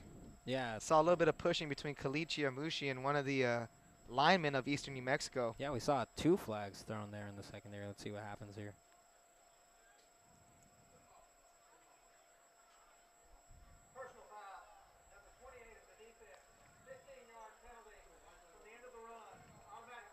And that was on Kalichi Amushi, 15-yard penalty. Something that, you know, you don't want to see this at all at any point of the game, especially when you're down like this, but that just has to be frustration boiling over for this Javelina team. Yeah, you got to wonder how they feel. And, you know, at this point, you got to wonder what's left for the Javelinas. They're 0-3 in the conference, and it doesn't get easier for them as they're facing Tarleton State next week. So from one LSC co-champion to the other. Yeah, good point right there, Ferris. You know, next week the team will be traveling up there to Stephenville, Texas, taking on the Tarleton State Texans. I believe that is a 7 p.m. Kickoff. Definitely. 2nd and 9 now. Less than 6 minutes to go here to finish off this game. But yeah, you're right, James. It's just that the schedule doesn't get any easier for the Javelinas either. Sure doesn't. It's Tarleton coming up, Angelo after that, and then I believe it's a West Texas game, and then to close off the season with Midwestern State. So it's definitely a backloaded schedule as all the top teams the Javelinas will be facing towards the end. Yeah, we'll see. It's all about finishing hard for the Javelinas, and, you know, they're not going to be playing for the accolades at this point, but they still do have a lot to play for. There's a lot of pride in the line and just the great football history here. Yeah, definitely. If that's one thing the Javelina team can play for moving forward, it's the pride of this program, and I'm pretty sure these guys don't want to be known as the team that, you know, pretty much bombed away their season 2 years in a row. Yeah, they're still going to try to make it to playoffs, though, and even if they don't make it to the playoffs, they'll find themselves in the consolation bracket, so they'll find some postseason play either way, and we'll see how they can improve in the coming weeks. Yeah, the consolation bracket, the best they could place is 5th in the conference, because the top half of the bracket, 1 through 4, will be battling for the LSC crown. Yeah, and we'll see how that happens. Big fan of the playoff. I like it. Yeah, I like the playoff system. it's interesting. You know, top 4 is going to make it, and right now, that could be anybody. There's a lot of great teams in here. Yeah, it's better than how the BCS does it, that's for sure. So a punt here. The Javelinas will find themselves with a chance at it. And it makes it to the 6-yard line, so the Javelinas are going to start from their own 6-yard line with 4:46 left in this game. And it's going to be a quick timeout here, so we'll take one as well. We'll be right back on the Javelina Broadcast Network. Hi, I'm Kristen Walters, and I'm a student athlete at Eastern New Mexico University. I'm standing with some other great athletes from the Lone Star Conference, and we're talking about respect. When you're at our games, we encourage enthusiastic support of your team, but we also ask that you support the entire conference by treating all fans, officials, coaches, and student athletes with respect. We're all in this together, the Lone Star Conference. We're the one. Every week, Lone Star Conference football is its own saga. Are you the hunter or the hunted? The bug or the windshield? Don't slip up. You can't take a week off. We play 7 regular season games. But that's just the beginning. In November, the conference playoffs will settle the score. You want to be the champion? Prove it. Who will be the last team standing? Conference playoffs. We're the one.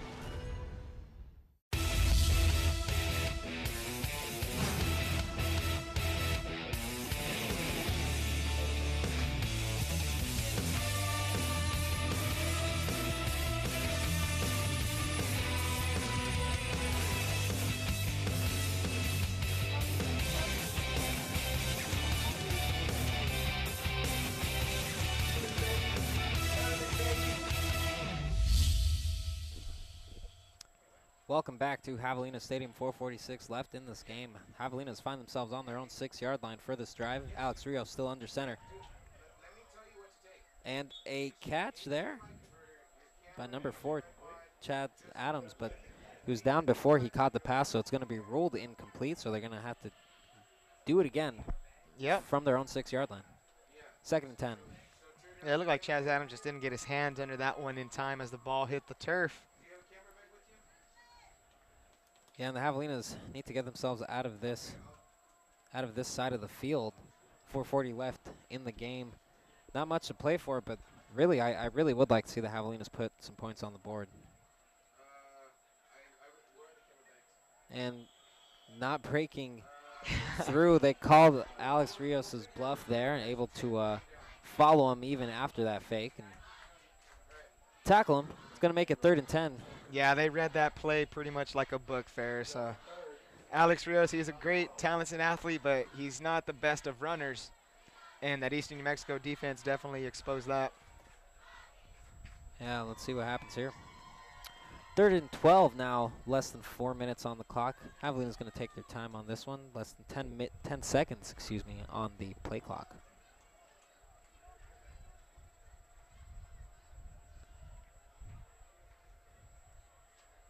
Just avoiding the delay of game. And is that a safety? No, they're going to cause forward momentum down. Yeah, that's a very fortunate call for right?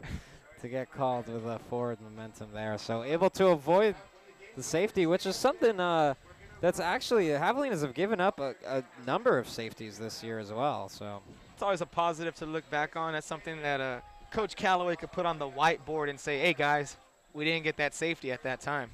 Good job. Well, the punt squad comes out.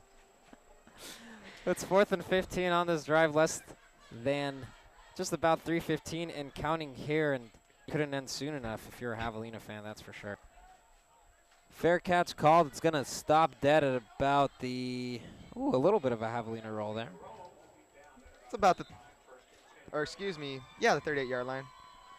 Yeah, you know, so things aren't going football's way, that's for sure. But, you know, there is a lot of other athletics to talk about. Obviously, volleyball doing pretty well in the Lone Star Conference. And Midnight Madness coming up as well, James. Yeah, Midnight Madness, that's something we haven't really done here at Tamook the past couple of years. And interesting now with head coach Johnny Estelle for the men and head coach Wade Scott. the Javelinas really trying to in the athletic department, 2 new coaches, both for men's and women's basketball. And it seems like a good thing, not only to get a good look at the coaches, but squads there as that run goes up, picks up about 3 yards there.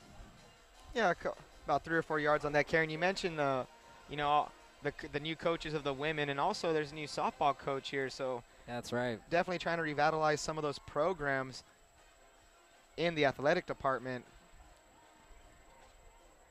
Yeah, and you got to imagine that head coach David Calloway. It's unfortunate to say, but he finds himself in the hot seat here, James. Yeah, definitely. With this loss right here, he's going to move to 3-13 total record as a coach, and 0-9 in the Lone Star Conference as well. That big run will be a first down for the Greyhounds. Let's not forget, James, that the Javelinas haven't won a Lone Star Conference game since November 10th of 2012. Yeah, and that's just something that this program is, they're just not used to that, going a whole season and now virtually a season and a half without winning a Lone Star Conference game. And that just shows how far the program's kind of dropped here in the past 2 to 3 seasons. Greyhounds have a new in center. That's Adam Lucero. So Adam Lucero has it, pitches it back, and what a fast run there.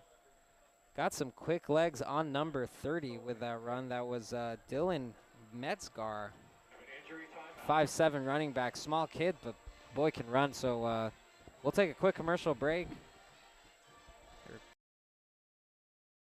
Every week, Lone Star Conference football is its own saga. Are you the hunter or the hunted? The bug or the windshield? Don't slip up. You can't take a week off. We play 7 regular season games. But that's just the beginning. In November, the conference playoffs will settle the score. You want to be the champion? Prove it. Who will be the last team standing? Conference playoffs. We're the one. Hi, I'm Kristen Walters, and I'm a student athlete at Eastern New Mexico University. I'm standing with some other great athletes from the Lone Star Conference, and we're talking about respect.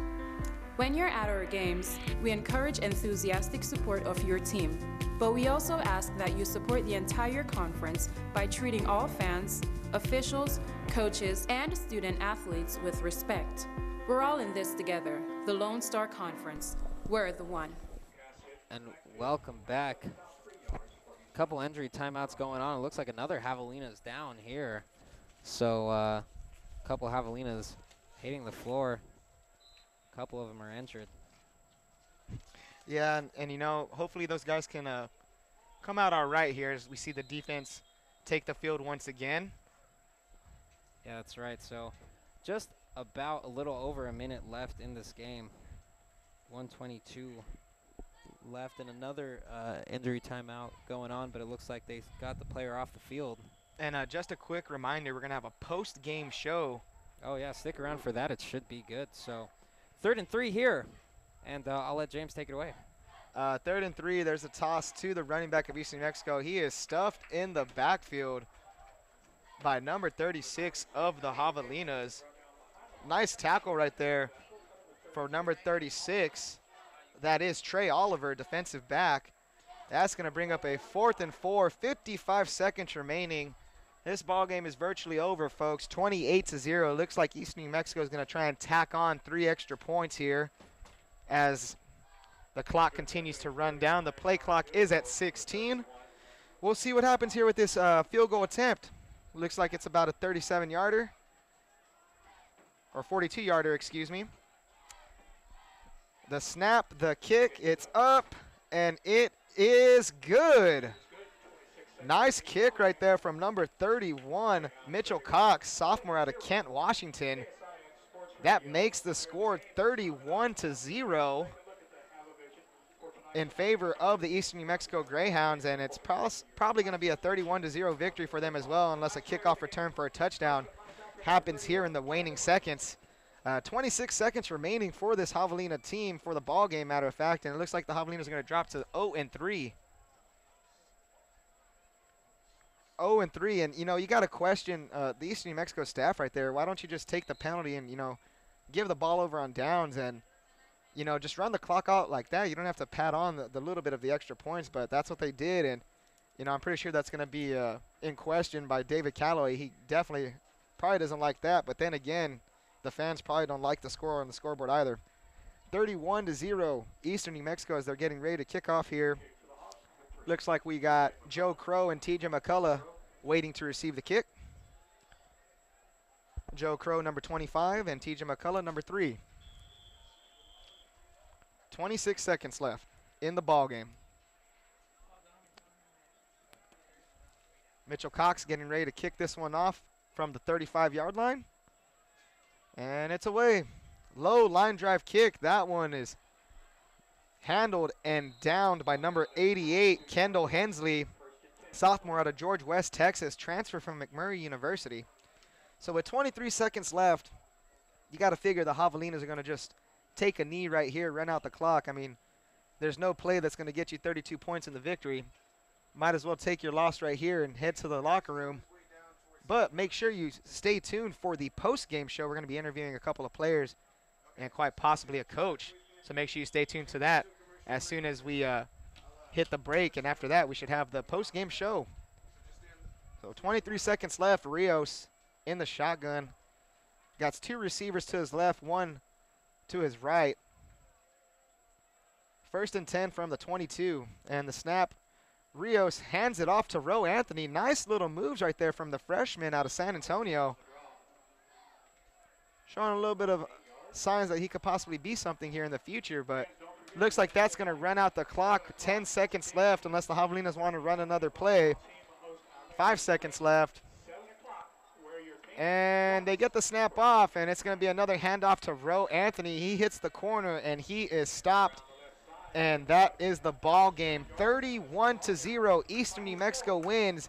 The Javelinas' record falls to 1-4 and 0-3 in the Lone Star Conference.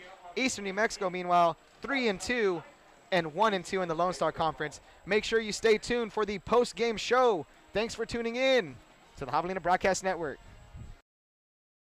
Every week, Lone Star Conference football is its own saga. Are you the hunter or the hunted? The bug or the windshield? Don't slip up. You can't take a week off. We play 7 regular season games. But that's just the beginning. In November, the conference playoffs will settle the score.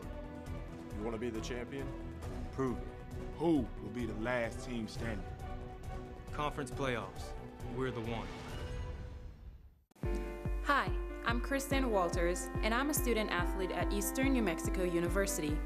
I'm standing with some other great athletes from the Lone Star Conference, and we're talking about respect. When you're at our games, we encourage enthusiastic support of your team, but we also ask that you support the entire conference by treating all fans, officials, coaches, and student athletes with respect. We're all in this together, the Lone Star Conference. We're the one.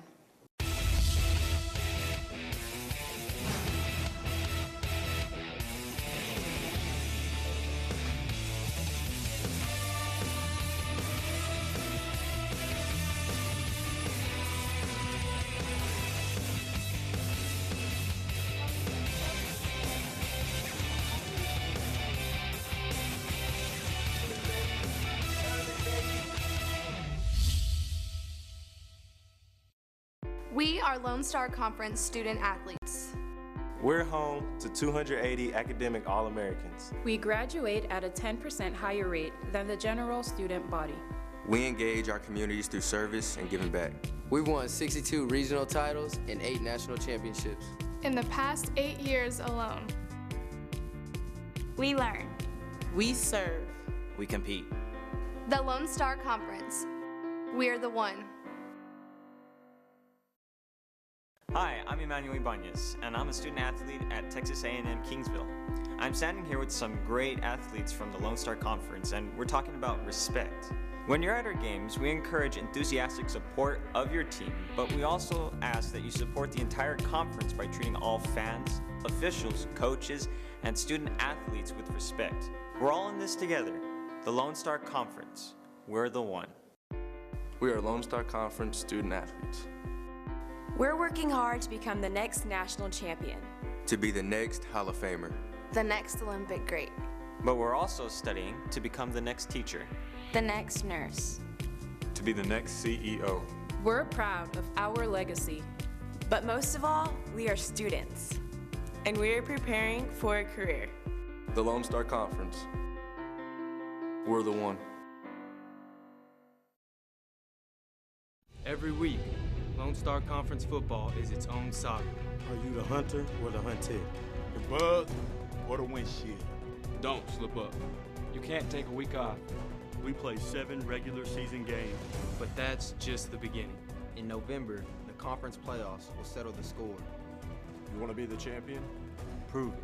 Who will be the last team standing? Conference playoffs. We're the one.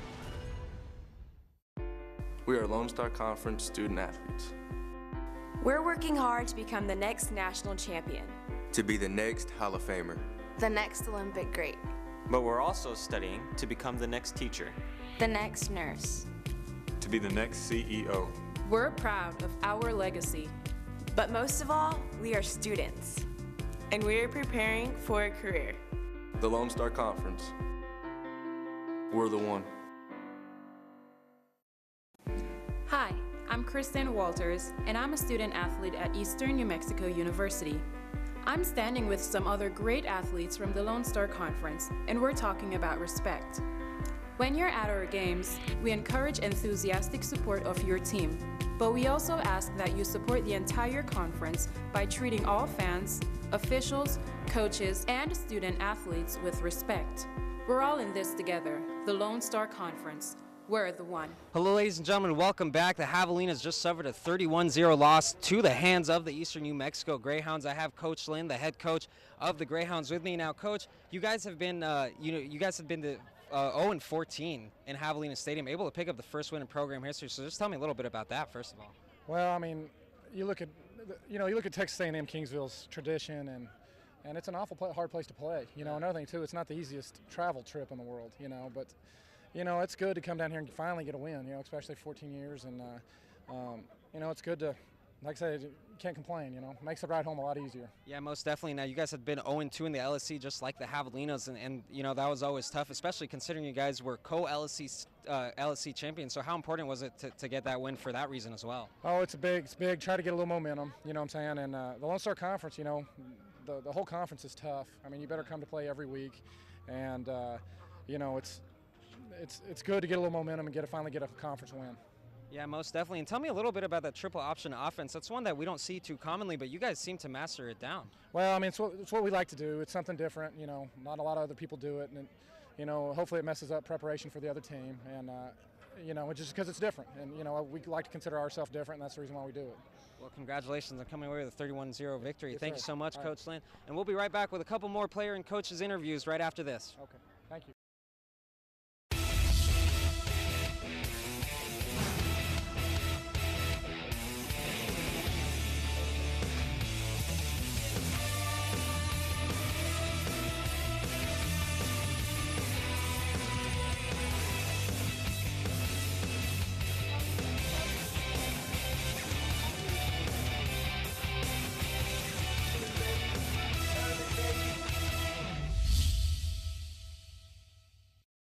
We are Lone Star Conference student athletes. We're home to 280 academic All-Americans. We graduate at a 10% higher rate than the general student body. We engage our communities through service and giving back. We've won 62 regional titles and 8 national championships. In the past 8 years alone. We learn. We serve. we compete. The Lone Star Conference. We're the one. Hi, I'm Emmanuel Ibanez, and I'm a student athlete at Texas A&M Kingsville. I'm standing here with some great athletes from the Lone Star Conference, and we're talking about respect. When you're at our games, we encourage enthusiastic support of your team, but we also ask that you support the entire conference by treating all fans, officials, coaches, and student athletes with respect. We're all in this together. The Lone Star Conference. We're the one. Every week, Lone Star Conference football is its own saga.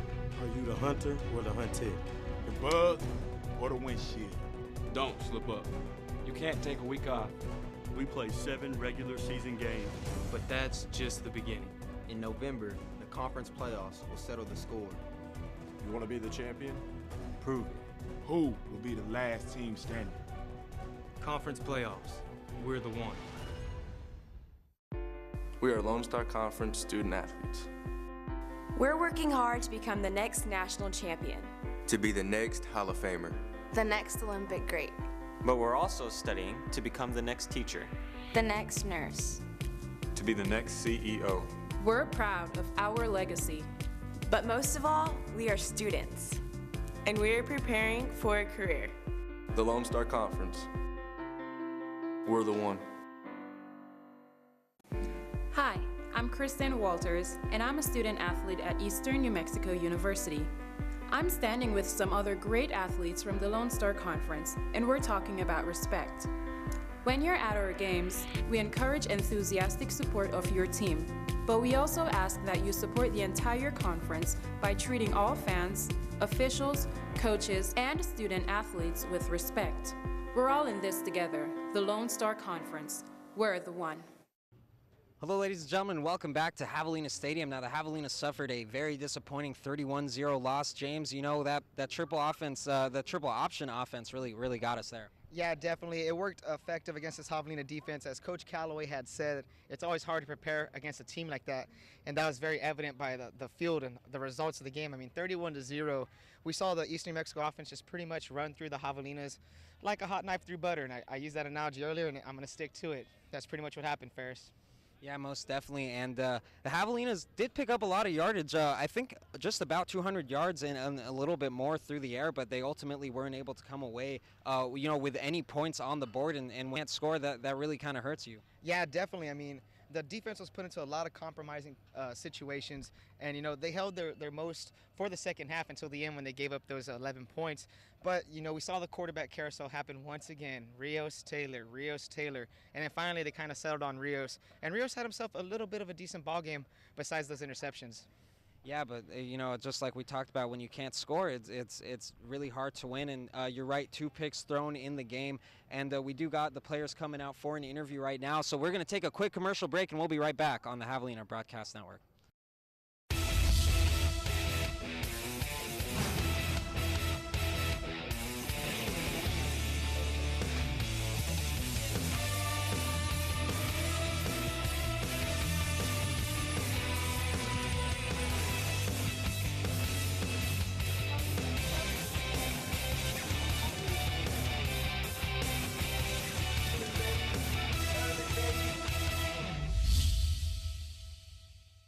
Every week, Lone Star Conference football is its own saga.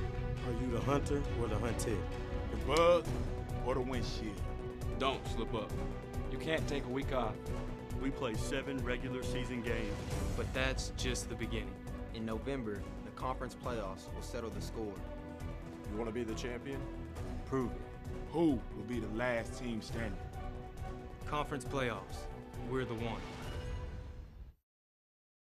One of the quarterbacks from tonight's game for the Javelinas, Alex Rios. Alex, tough loss. Just take me, through this game.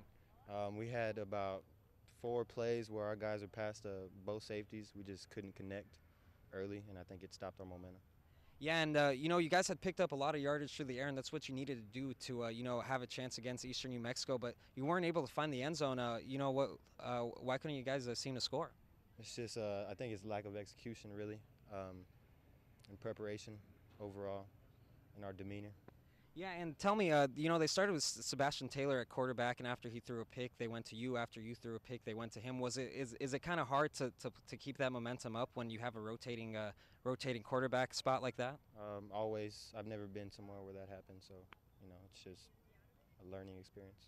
Yeah, so just tell me a little bit about how you guys plan to prepare. You guys are heading to Stephenville to play Tarleton, so tell me about what you guys plan to do for that game. I don't really have too much knowledge on that one, but tomorrow we're going to get in the film room and see what's going to happen there. All right, well, Alex Rios, thank you so much for taking the time to talk to me. We're going to be wrapping it up really quick here, so we'll be right back on the Javelina Broadcast Network.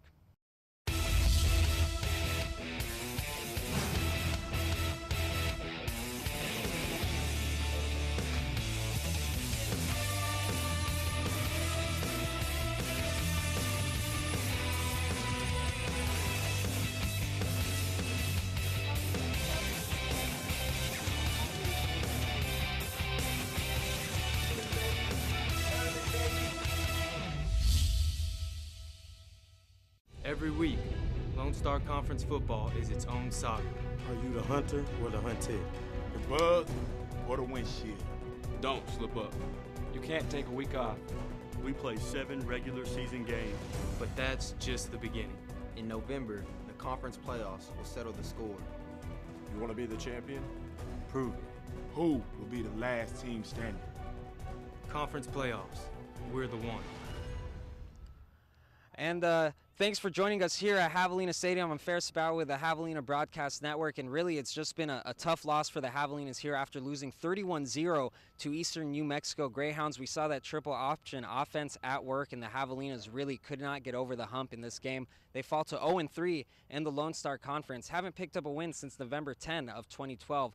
Next week, the Javelinas will be taking the road to go up against Tarleton State University. So that will be their next chance to try to improve things on this season. But from everybody here, on behalf of the Javelina Broadcast Network, I'm Ferris Sabauer. Thank you so much for joining us, and we'll keep in touch with you next home game in 2 weeks. Texas A&M University Kingsville thanks you for watching this special presentation of student-directed and produced media by the Javelina Broadcast Network.